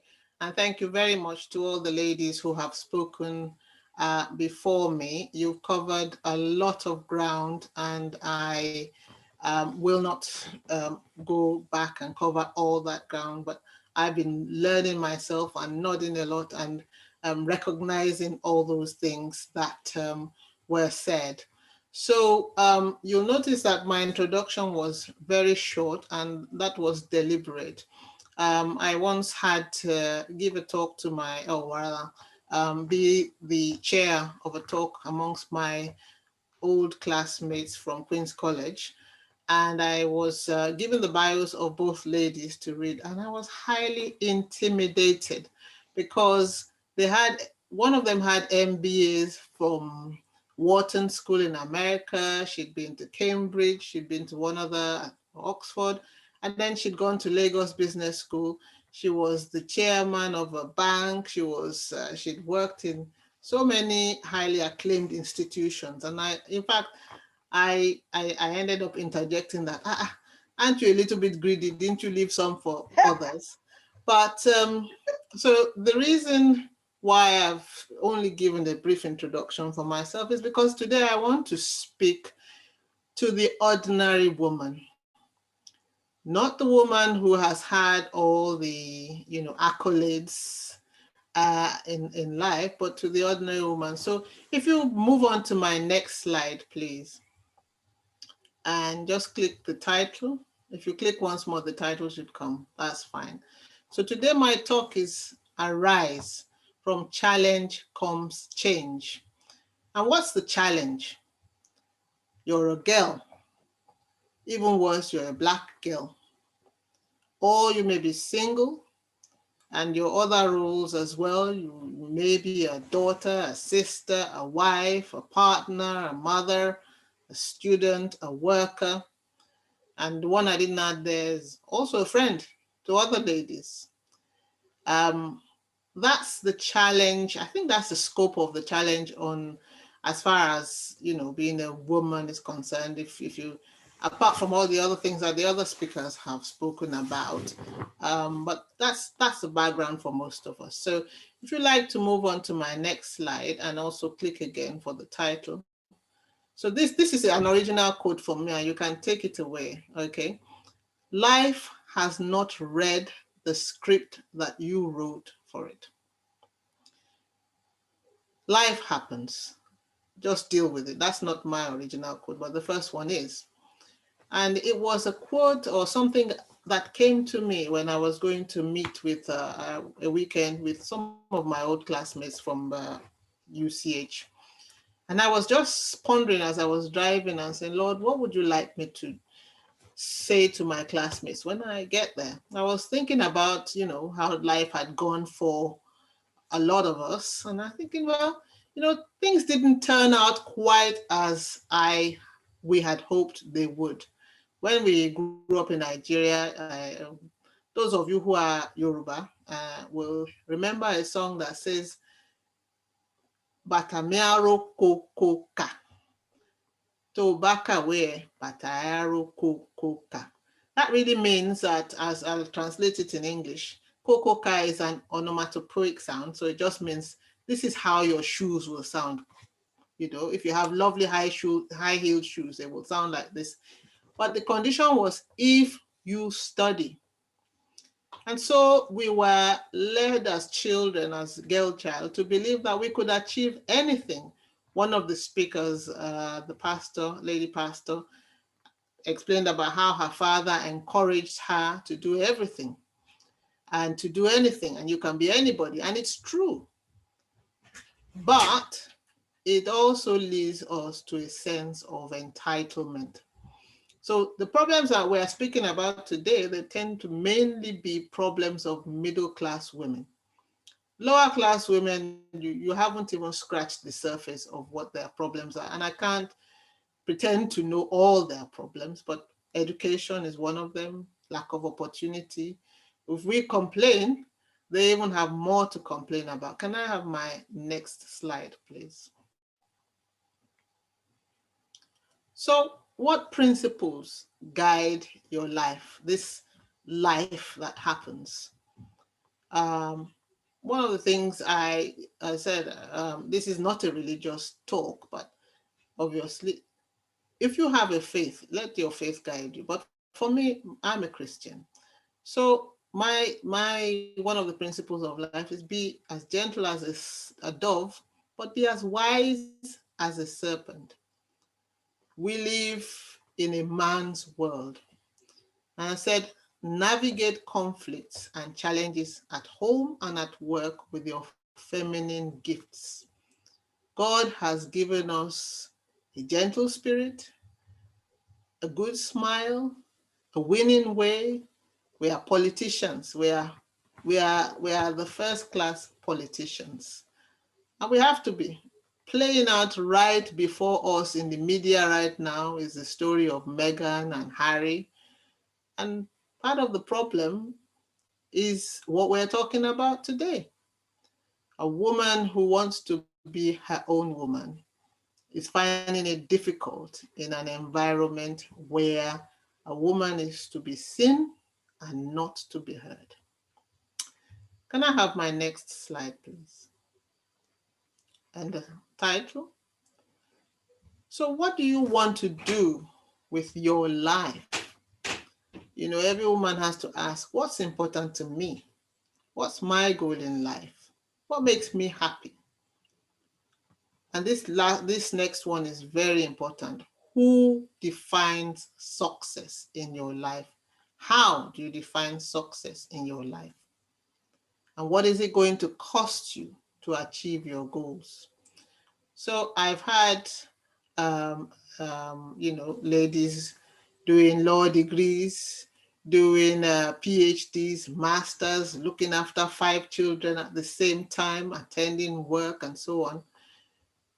Well, you know, you've got to define for yourself what you want to do with your life. When my children were, well, when I was, started work as a junior doctor, I decided, because I was working in the United Kingdom, and in that time you have to move around from village to village, from posting to posting every 12 months, every 18 months. I wasn't married at the time. It was convenient for me, but I saw some of my married friends who had children, and they would disappear on Monday, go to work from Monday to Friday. And if you're on call at the weekend, well, that stuff, you can't get back to your family to the following weekend, and work, hard, and then come back home, cook and clean all weekend, and get back with their children, and get back with the husband, you know what I mean?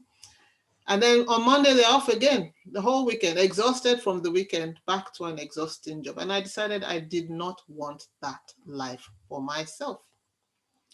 So I decided as a junior doctor that whatever is going to interfere with my being able to be around my children is just going to have to give. And that's what I meant by, what is it going to cost you to achieve your goals? I wanted to be a consultant, but I also did not want, I weighed it up and I decided, no, I'm not going to sacrifice being around my children for the job. Can I have my next slide, please? So what did I decide to do? I decided to leave the NHS and go on to work. As with the Department of Work and Pensions, I was assessing people on benefits. I hated the job. I did it for 14 years and I hated the job because I was talking to people every day who had no ambition. But what kept me going was remembering that it was your decision, that what came first for you was being able to raise your family, being around your family. So you have to decide what is your goal in life. Now, I got to a point where, all right, that had to stop. And by then my children were grown up. So I thought, okay, what am I going to do with my life now? So how do you see yourself in life? One thing I want to say is that there are so many different stages in a woman's life, and we can't have everything at every time in life. So sometimes you've got to put some things on the back burner or move some things aside, do what you want to do, but do what you want to do. Because in Nigeria, we have, you know, we have a tendency to look at people and say, oh, well, this person is at this stage, this person, and I'm behind. I don't have that much money. I don't have that much fame. I don't have this and I don't have that. But is that what you want? Don't spend all your time going after what others have. Be your own woman. Now, having said that, we've talked, a lot of the other speakers have talked about, you know, how you make progress in life. Yeah. So, and I'm not going to repeat everything. Are you doubting yourself? Are you confident? A lot of women, we doubt ourselves. Can I make a change? Can I take a risk? So do you take risks? Are you risk averse? You have to ask yourself these questions. Take yourself seriously. If you don't take yourself seriously, nobody's going to take you seriously. Have faith. Be courageous. Learn from other women who fit your success criteria. So in other words, if you want to be a homemaker, be a homemaker. But there's no point trying to learn from a chief executive how to be a homemaker, because they won't be able to teach you anything. However, and I put that one there, if you want to be a homemaker, be a homemaker. Make sure you have the right partner who appreciates what you are doing in the home. I once had a friend who had all these lofty ideas. She was going to be a homemaker. She was going to be a home educator. And I admired all that about her. But the problem was she did not have a supportive partner. And I told her at the time, I said, these are lovely, lofty ideas, but you've got the wrong man. Because she was the main breadwinner and she wanted to leave the job to be at home. She was disgruntled about having to be out, but he wasn't going to move his backside off the sofa. So she went ahead and quit her job and was at home trying to be this, ideal woman. But within 1 or 2 months, they lost their accommodation. She had to move back home. They separated, and so on and so forth. So this lofty idea of being the home educator had to, be shelved.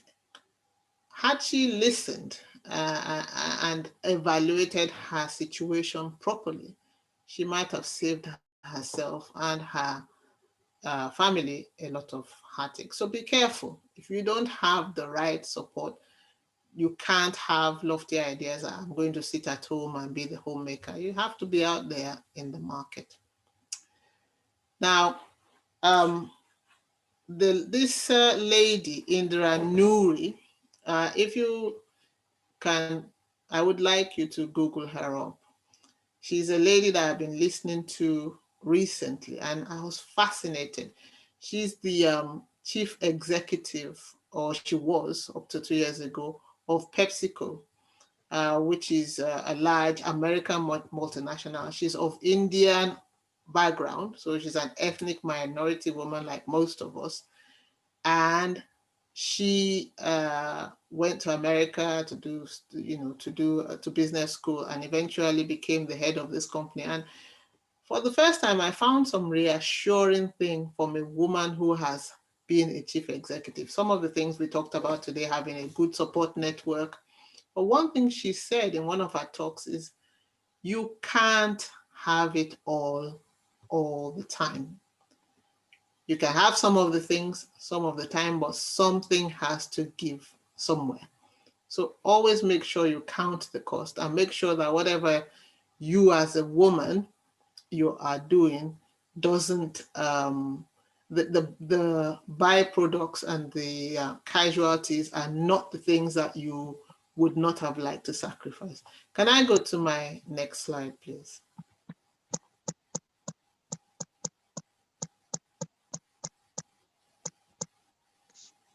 And title. So, having said that all, I want to say that when I came to England and said, oh, I want to be a junior doctor, and somebody interviewed me, wanted to sell me life insurance, and said, where do you see yourself in 20 years' time? I said, oh, I'll be a consultant. I'll have a sprawling house in the countryside with a long driveway and a swimming pool at the back. Well, I don't have those things. I live in a townhouse. I park my car right in front of my house. I have a handkerchief for a garden, but I am happy. When I left my last job and I thought, okay, finally, in this life, I only have one life to live. And I want to make sure that when I reach the end of that life, I can say that I have done what I wanted to do with my life. I wasn't paralyzed by fear and anxiety. So I went back to what I originally always wanted to do with my life. When I was young, I told my mother at that time, I said to her, I want to have a kiosk and I want to sell Coca-Cola because I loved those Coca-Cola kiosks. And my mother would say, God forbid, you are not going to be selling Coke in a kiosk. But what does it really say? It was that I had some entrepreneurial spirit or drive within me, which should have been recognized. And then when I decided to go to med school, much older, the people I admired, the doctors I admired, were the doctors who also had some form of business on the side. For example, the doctor I really liked, he was a consultant at UCH, but he also had a bookshop, he had a jute sack making factory, he had a fish farm and all that. So eventually I found myself now doing what I would like to do. I run AlphaMedical Limited, which provides medical reports.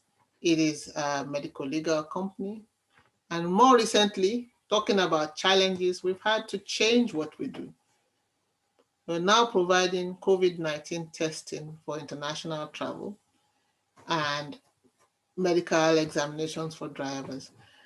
So in summary, what I'm really saying to everyone is, yes, we are Nigerians. Yes, we've been brought up saying that you can do whatever you want to do. You can be whoever you want to be. You can reach the top, but you should define where your top is, what your success goals are, and go out there, take risks, and achieve them. Thank you very much, everyone. And thank you very much, Evangelist Lillian, for giving me an opportunity to talk today.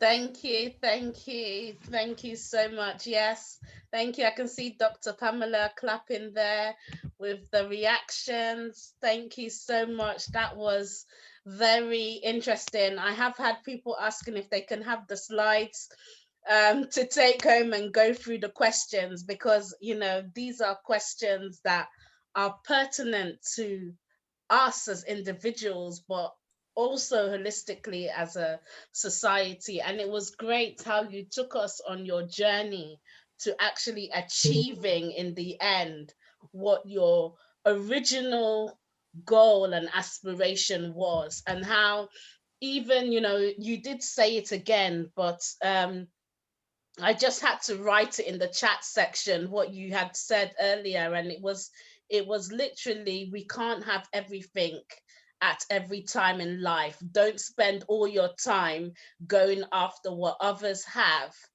Be your own woman. And that is really the essence of this evening's conference. I would like to say thank you so much for that very inspirational talk. You've given us some key women that we can go and research and look up to, and also learn from them as well.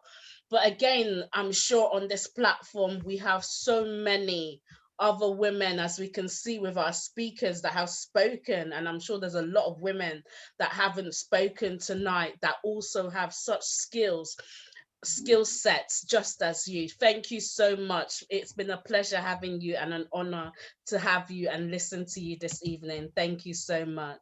Thank you very much. And please feel free to share the slides with anyone who would like them. Oh, wow. Thank you so much. A continual blessing. Thank you. So without further ado, bear me 1 second.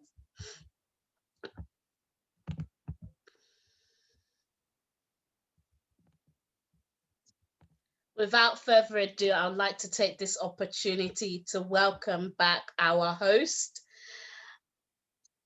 Thank you very much, Marianne's iPhone. Thank you very much. I saw your thumbs up. Without further ado, I'd like to welcome back Evangelist Lillian Martins. If you can please unmute yourself. Oh, you have, brilliant.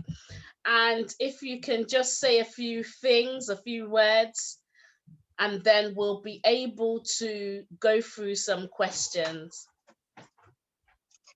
Wow. I'm short of words. I can't express how grateful I am to every one of the guest speakers. Just like Pastor Fisayo said, I'm glad I asked.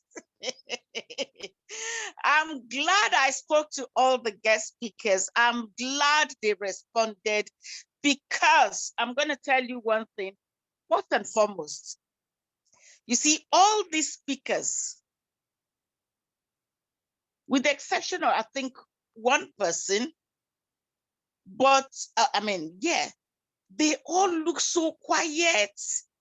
It's like they don't talk. It's like, okay, how are they going to actually, in my mind, to be honest, like, for example, Dr. Victoria, she would just walk in and go out, walk in and go out. And when the Dr. Oyinloye, the same thing. She just, you can hear her already speaking. So you heard her so softly and so on. And you know what, Dr. Anuole, right from the beginning, she's a lively and a bubbly woman. And the same thing with Madam Bunmi Lawson. And do you know one thing I want to say about Pastor Fisayo? Pastor Fisayo, Eleke. Sorry, anyone that knows me know me with the Eleke. Yes, you have, from the biblical perspective, brought us back to a place of, yes, you can do it. Nothing can stop us. And you know what? Everyone on this platform, I am sure with all that you have heard today, you're arising with boldness to challenge whatsoever it is that comes your way. Nothing.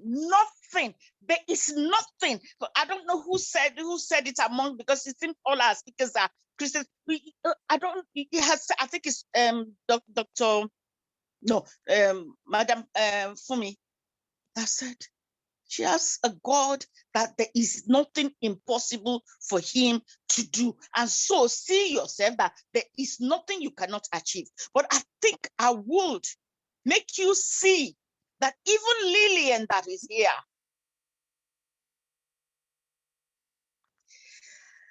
I had my challenges. I remember speaking with, sorry, I'm just going to just use this to make us know that there is nothing impossible. Arise to that challenge. Don't listen to those voices that tells you or tell you anywhere in any sphere of life you find yourself to say, I've been through it in the last few months, but I'm going to tell us this. Like I discussed with Dr. Oyinloye recently, before I went for my vaccine. I had measles when I was a little girl. And the measles I had when I had a little girl deafened one of my ears and the other one half. So I can only hear, I use hearing aid, if you can see. And I didn't realize this all these years. So that affected my education. In essence, I go to the class, I went to a secondary school, Catholic school. So the reference sister, I'll just sit down there and be looking at them like Mumu. I didn't hear nothing. Not knowing is because I couldn't hear them. I didn't realize I needed to use hearing aid. And so I repeated twice. But nobody knew the reason. Now, can you imagine how much that has affected my self-esteem? Can you imagine how much that has affected my morale? Can you imagine how all the time, I'm not going to put this in, please. You see, we have some assets in us. And we are growing up with this asset and we never knew we had the asset. That made me not to see the beauty in myself. In essence, inverted commas, open and close, I'm bossy. And the bossiness, you know, when you're passing Yaba, all those people men will be saying, you just say that they carry and come world.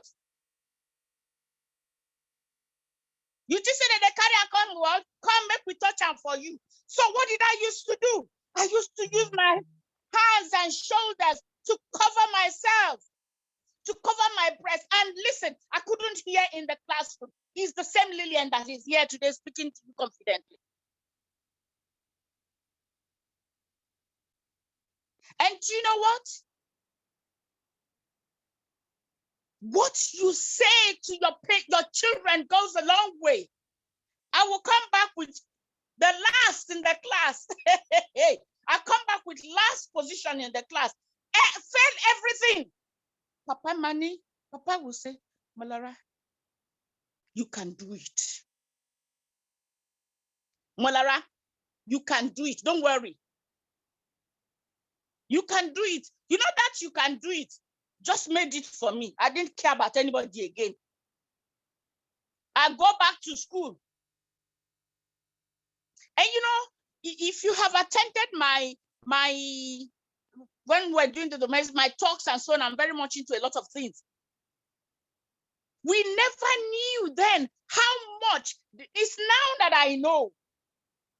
Coming to this country have now made me to see and know. I'm saying how much our upbringing, our challenges can affect our outlook to life. But it now takes the courage in you to see the better things in you.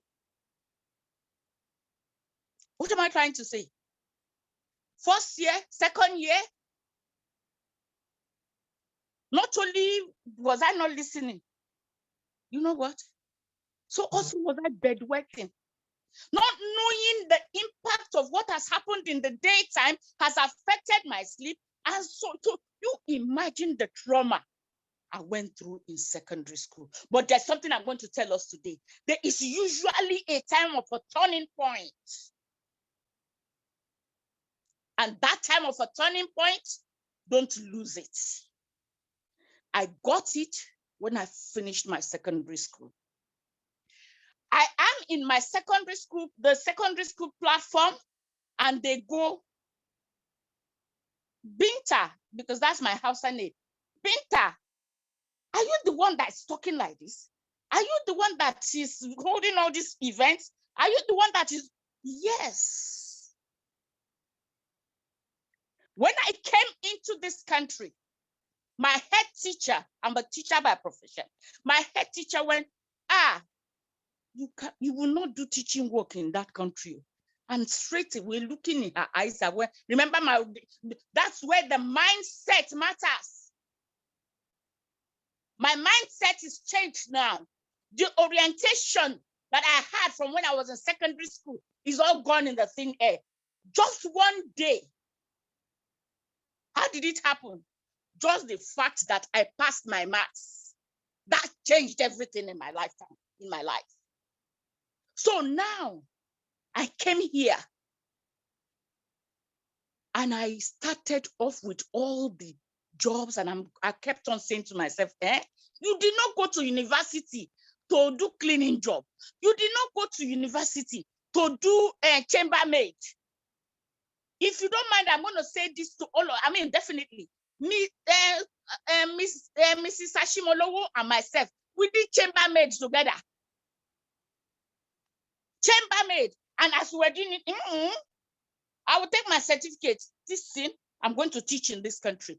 And you know, those qualities that God has given to you, the skills you have, the good things, your rapport with people goes a long way. I started working in Boots, Chemist, Sainsbury's. You know, I've gone levels higher, from the cleaning job to Sainsbury's and so on. Now,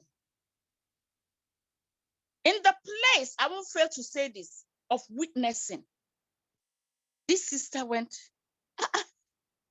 what are you doing here? What did you actually study? I said, I'm a teacher by first profession. And she went, they're looking for teachers.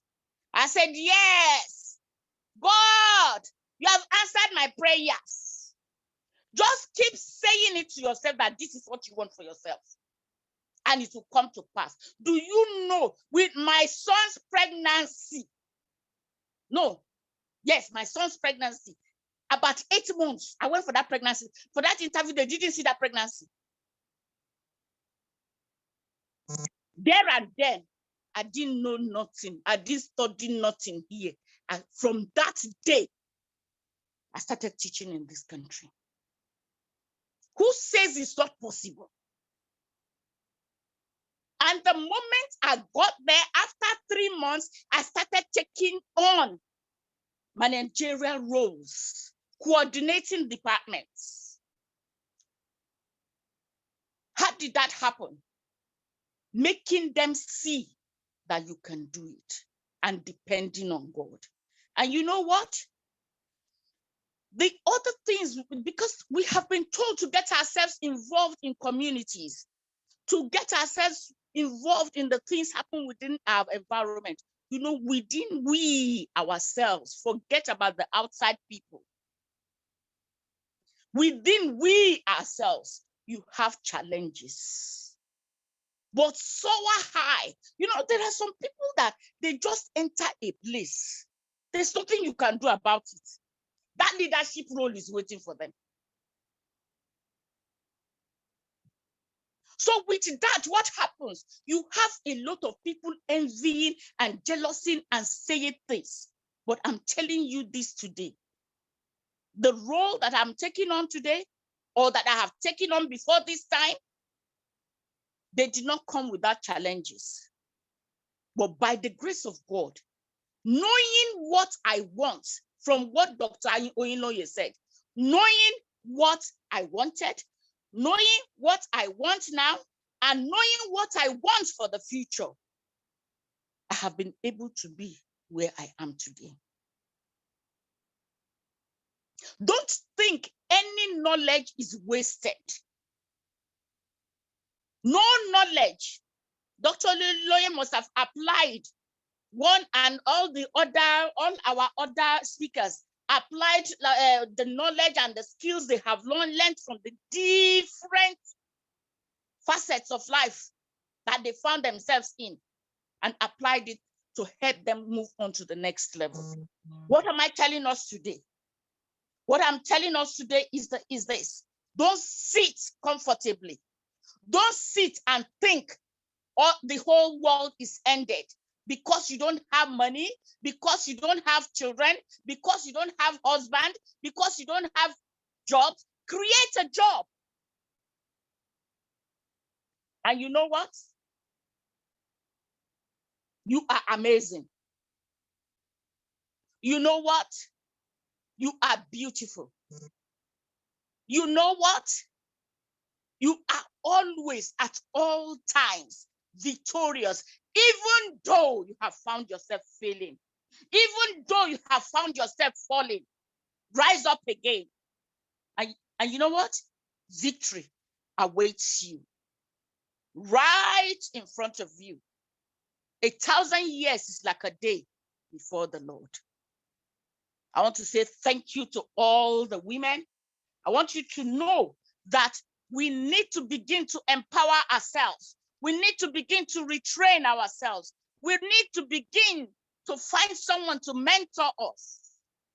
It's never what I will say, because at 60 something, at 50 something, at 70 something, you still, the question I would ask is it too late to retrain yourself? No. So I want to say thank you very much to all our speakers. Thank you very much to every one of us. We are all blessed, and you are all blessed. Please, this is not just a coincidence, because as we were here, it just came up that, okay, a lot of people are on the platform that need mentoring, that need follow-up, that need someone to speak to them. If that is the case with you, just leave your number, call me, and we will find a way to, we'll ask our speakers, if they don't mind, to attach yourself to any of the speakers, and God will help us all to attain in Jesus' name. Amen. Congratulations and happy International Women's Day. God bless you. Over to you now. Thank you so much. Have I gone over the board? No, not at all. You haven't gone over the board at all. Perfect. All right, because you know you're my boss. Oh, that was fantastic. Thank you so much. Please, I won't forget to say this to everyone. Councillor Victoria is my daughter, my beautiful daughter. So if you don't know, I'm saying it to everyone of us now. All right, then. Thank you so much. Thank you. No, you're welcome. I just wanted to take this opportunity just to find out and just to double check. Does anyone have any questions or contributions that they want to add before we round up tonight's conference? If you do, you can unmute yourself, or you can raise your hands in the comment section, in the reaction section. If not, I would say we have had a wonderful evening tonight. It's been very insightful, power-packed. I'm just trying to look to see if we've got anyone that wants to say anything or add anything, just to make sure I haven't missed anyone out. It will be good to hear from some of our men who have joined us this evening. I don't want to go and pick any names. I would love if you can volunteer yourselves. Just again, to gain your thoughts on how you thought about the evening, or what you can say to us women this evening.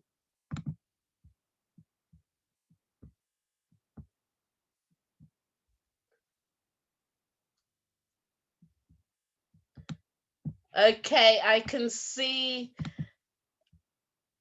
Okay, if I would add you to the spotlight, Ma, and if you can please unmute yourself.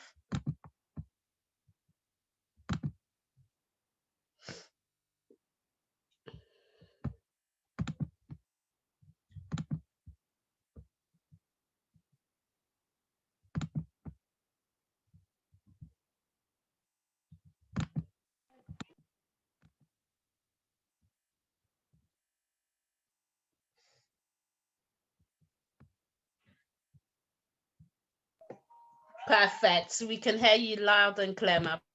Okay. Hello, everyone again.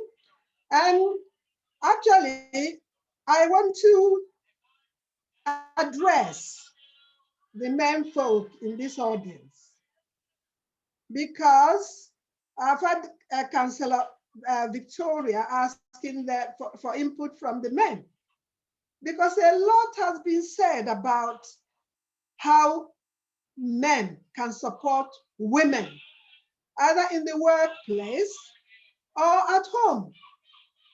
So it'd be nice to hear from one or two men from their own perspective about what we are talking about, empowering women. How would they empower their wives in whatever they're doing, whether it's at home or at work? I'm directing the question to the men in this audience. Thank you.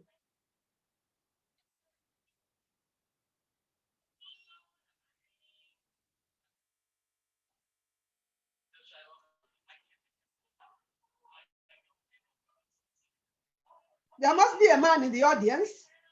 Yeah, there is a man in the audience. Okay. Oh. It has been really, really great to hear what the women have had to say. It's been quite enlightening. It's been really good.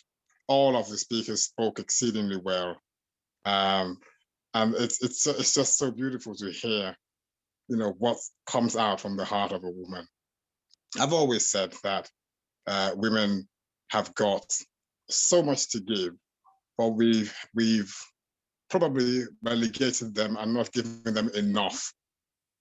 And I think it's great to see women actually step out and say exactly what's on their minds.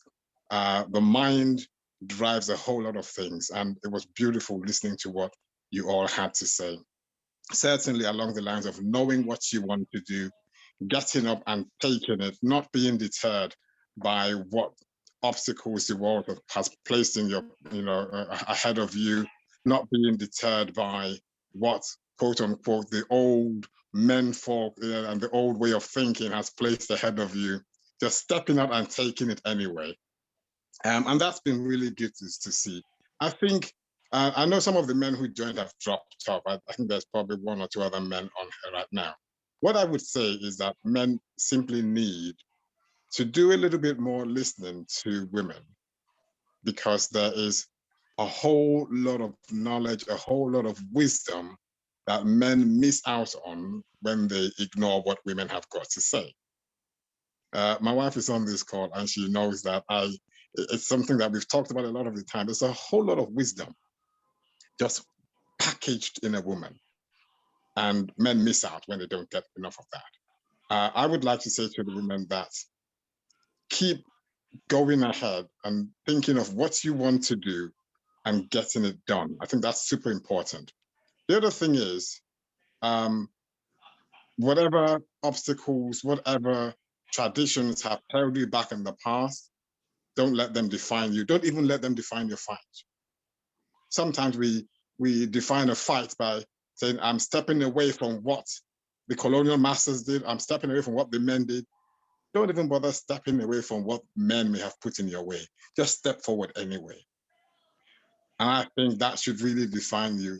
You are not in any way less than a man. You are not in any way inferior to a man.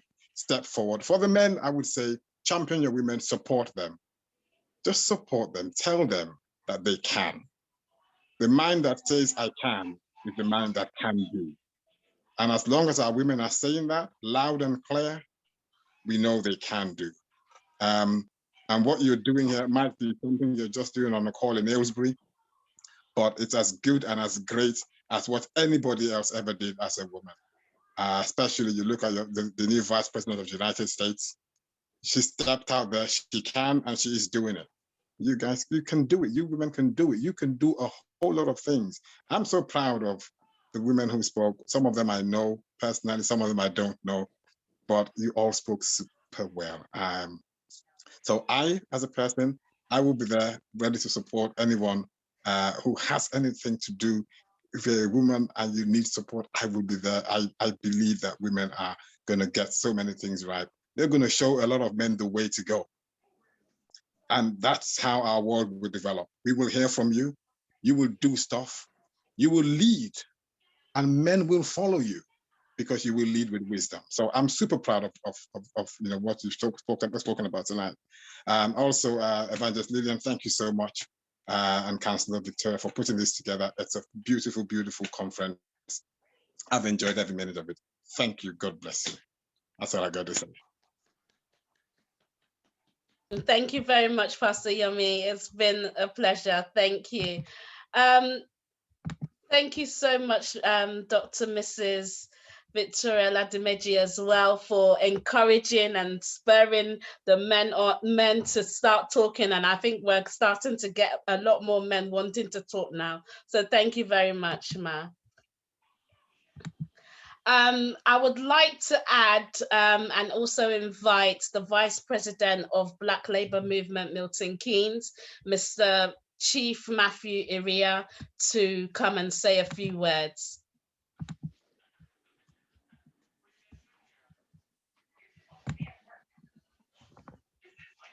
If you can please unmute yourself, sir, one moment.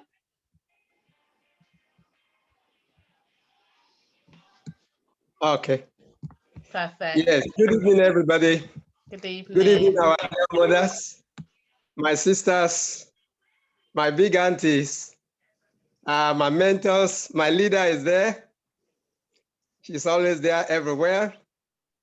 I wish I can go with her everywhere she goes. First of all, I want to thank our speakers this evening. Wonderful speakers. In fact, I've gained a lot from them, even though I was sometimes lying down because I have to rest my leg. I was listening carefully, and I have a lot to take away. The idea or the adage that women are behind the men, I think that era is over. And even my people have already designed it that the women are beside and not behind. So they have always been side by side. It's only that sometimes we find out that some government functionaries, they will say, oh, they will give the women 35%, 40%. But at the end of the day, maybe 15, 20%. But then even the 20% they get, we found out that they have actually utilized it very well. Even here in the Western world, we find out that all the places, all the countries where women are leading, prime ministers, ministers, first ministers, they are doing brilliantly well, if not more than the men. So like I begin to say, even in my country, my own country, that I wish we have a woman president. Maybe that will improve. So in essence, we are saying that, I'm saying that our women should never look back or should never look down on themselves. We have seen the women, we have seen most of them that are really leading in different places. And more are coming up. So you find out that we find women first this, first that. Is beginning to happen. So we should be very proud of ourselves. And I want all the women here today to clap for ourselves. Our dear mothers, let's clap for ourselves because it's our day and we have done so well. Every facet where you find women, they're always doing well, especially in this country since I came here. Wherever I meet them as managers in different companies, they are good and the men respect them. I must confirm that.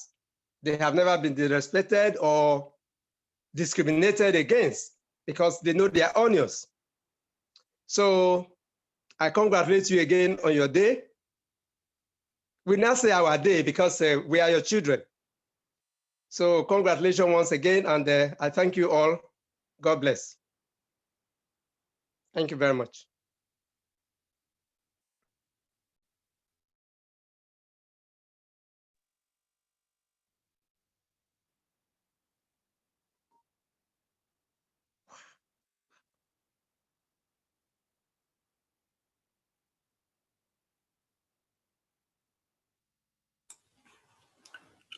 Moderator, it appears you're muted. We can't hear you. Yes.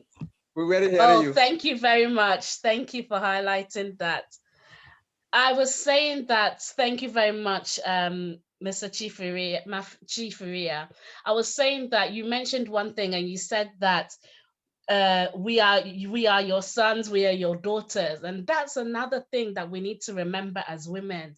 We raise up the men who become leaders of tomorrow. We raise up the women who become leaders of tomorrow. That means we are leaders within ourselves. We have something within ourselves. We have that gift, and we need to recognize and identify that gift and work with it. You know, yes, we want our children to be greater than what we were, but we also need to achieve what we need to achieve, what we desire to achieve, because there's somebody that is waiting in the future. There's somebody that's waiting tomorrow for what you will do today. And, you know, there's some, you know, I always say one thing. I say that the most wealthiest place and the place that has the most knowledge and insight is the graveyard, because a lot of people have died with visions, inventions that will never see this earth, that will never come to this earth, because they were too scared to fail. They were too scared to try. So please, this is a call, this is a cry for us to arise and challenge the status quo. We need to arise. Thank you so much, Chief Iria. Thank you very much once again. Is there anyone else before we say good night and thank you? I'm just having a quick look before we round up. Oh, yes, please go ahead, Ma. So just one thing I wanted to say, which was said in passing actually by Pastor Fisayo, is that we women have skills that we underestimate. So she said, oh, I can't be a manager. And they said, don't you budget in your house? Don't you do this? It is very important that we women know that we have so many skills as managers. And I'll give you an example. I was just joking this with my son. He worked with Deliveroo. So he said, well, how am I going to put my, what I've done in my CV? So I said, well, this is how you put it. That I am a logistics, I've been working in logistics, connecting businesses. You answer that. Connecting businesses with customers, businesses who have a good to serve customers. Basically, you can write on your CV that I work for Deliveroo, or you can write that you are a logistic agent. The two of them are representing the same thing, but one will get you attention more than the other. So women, packaging. Yeah, so thank you.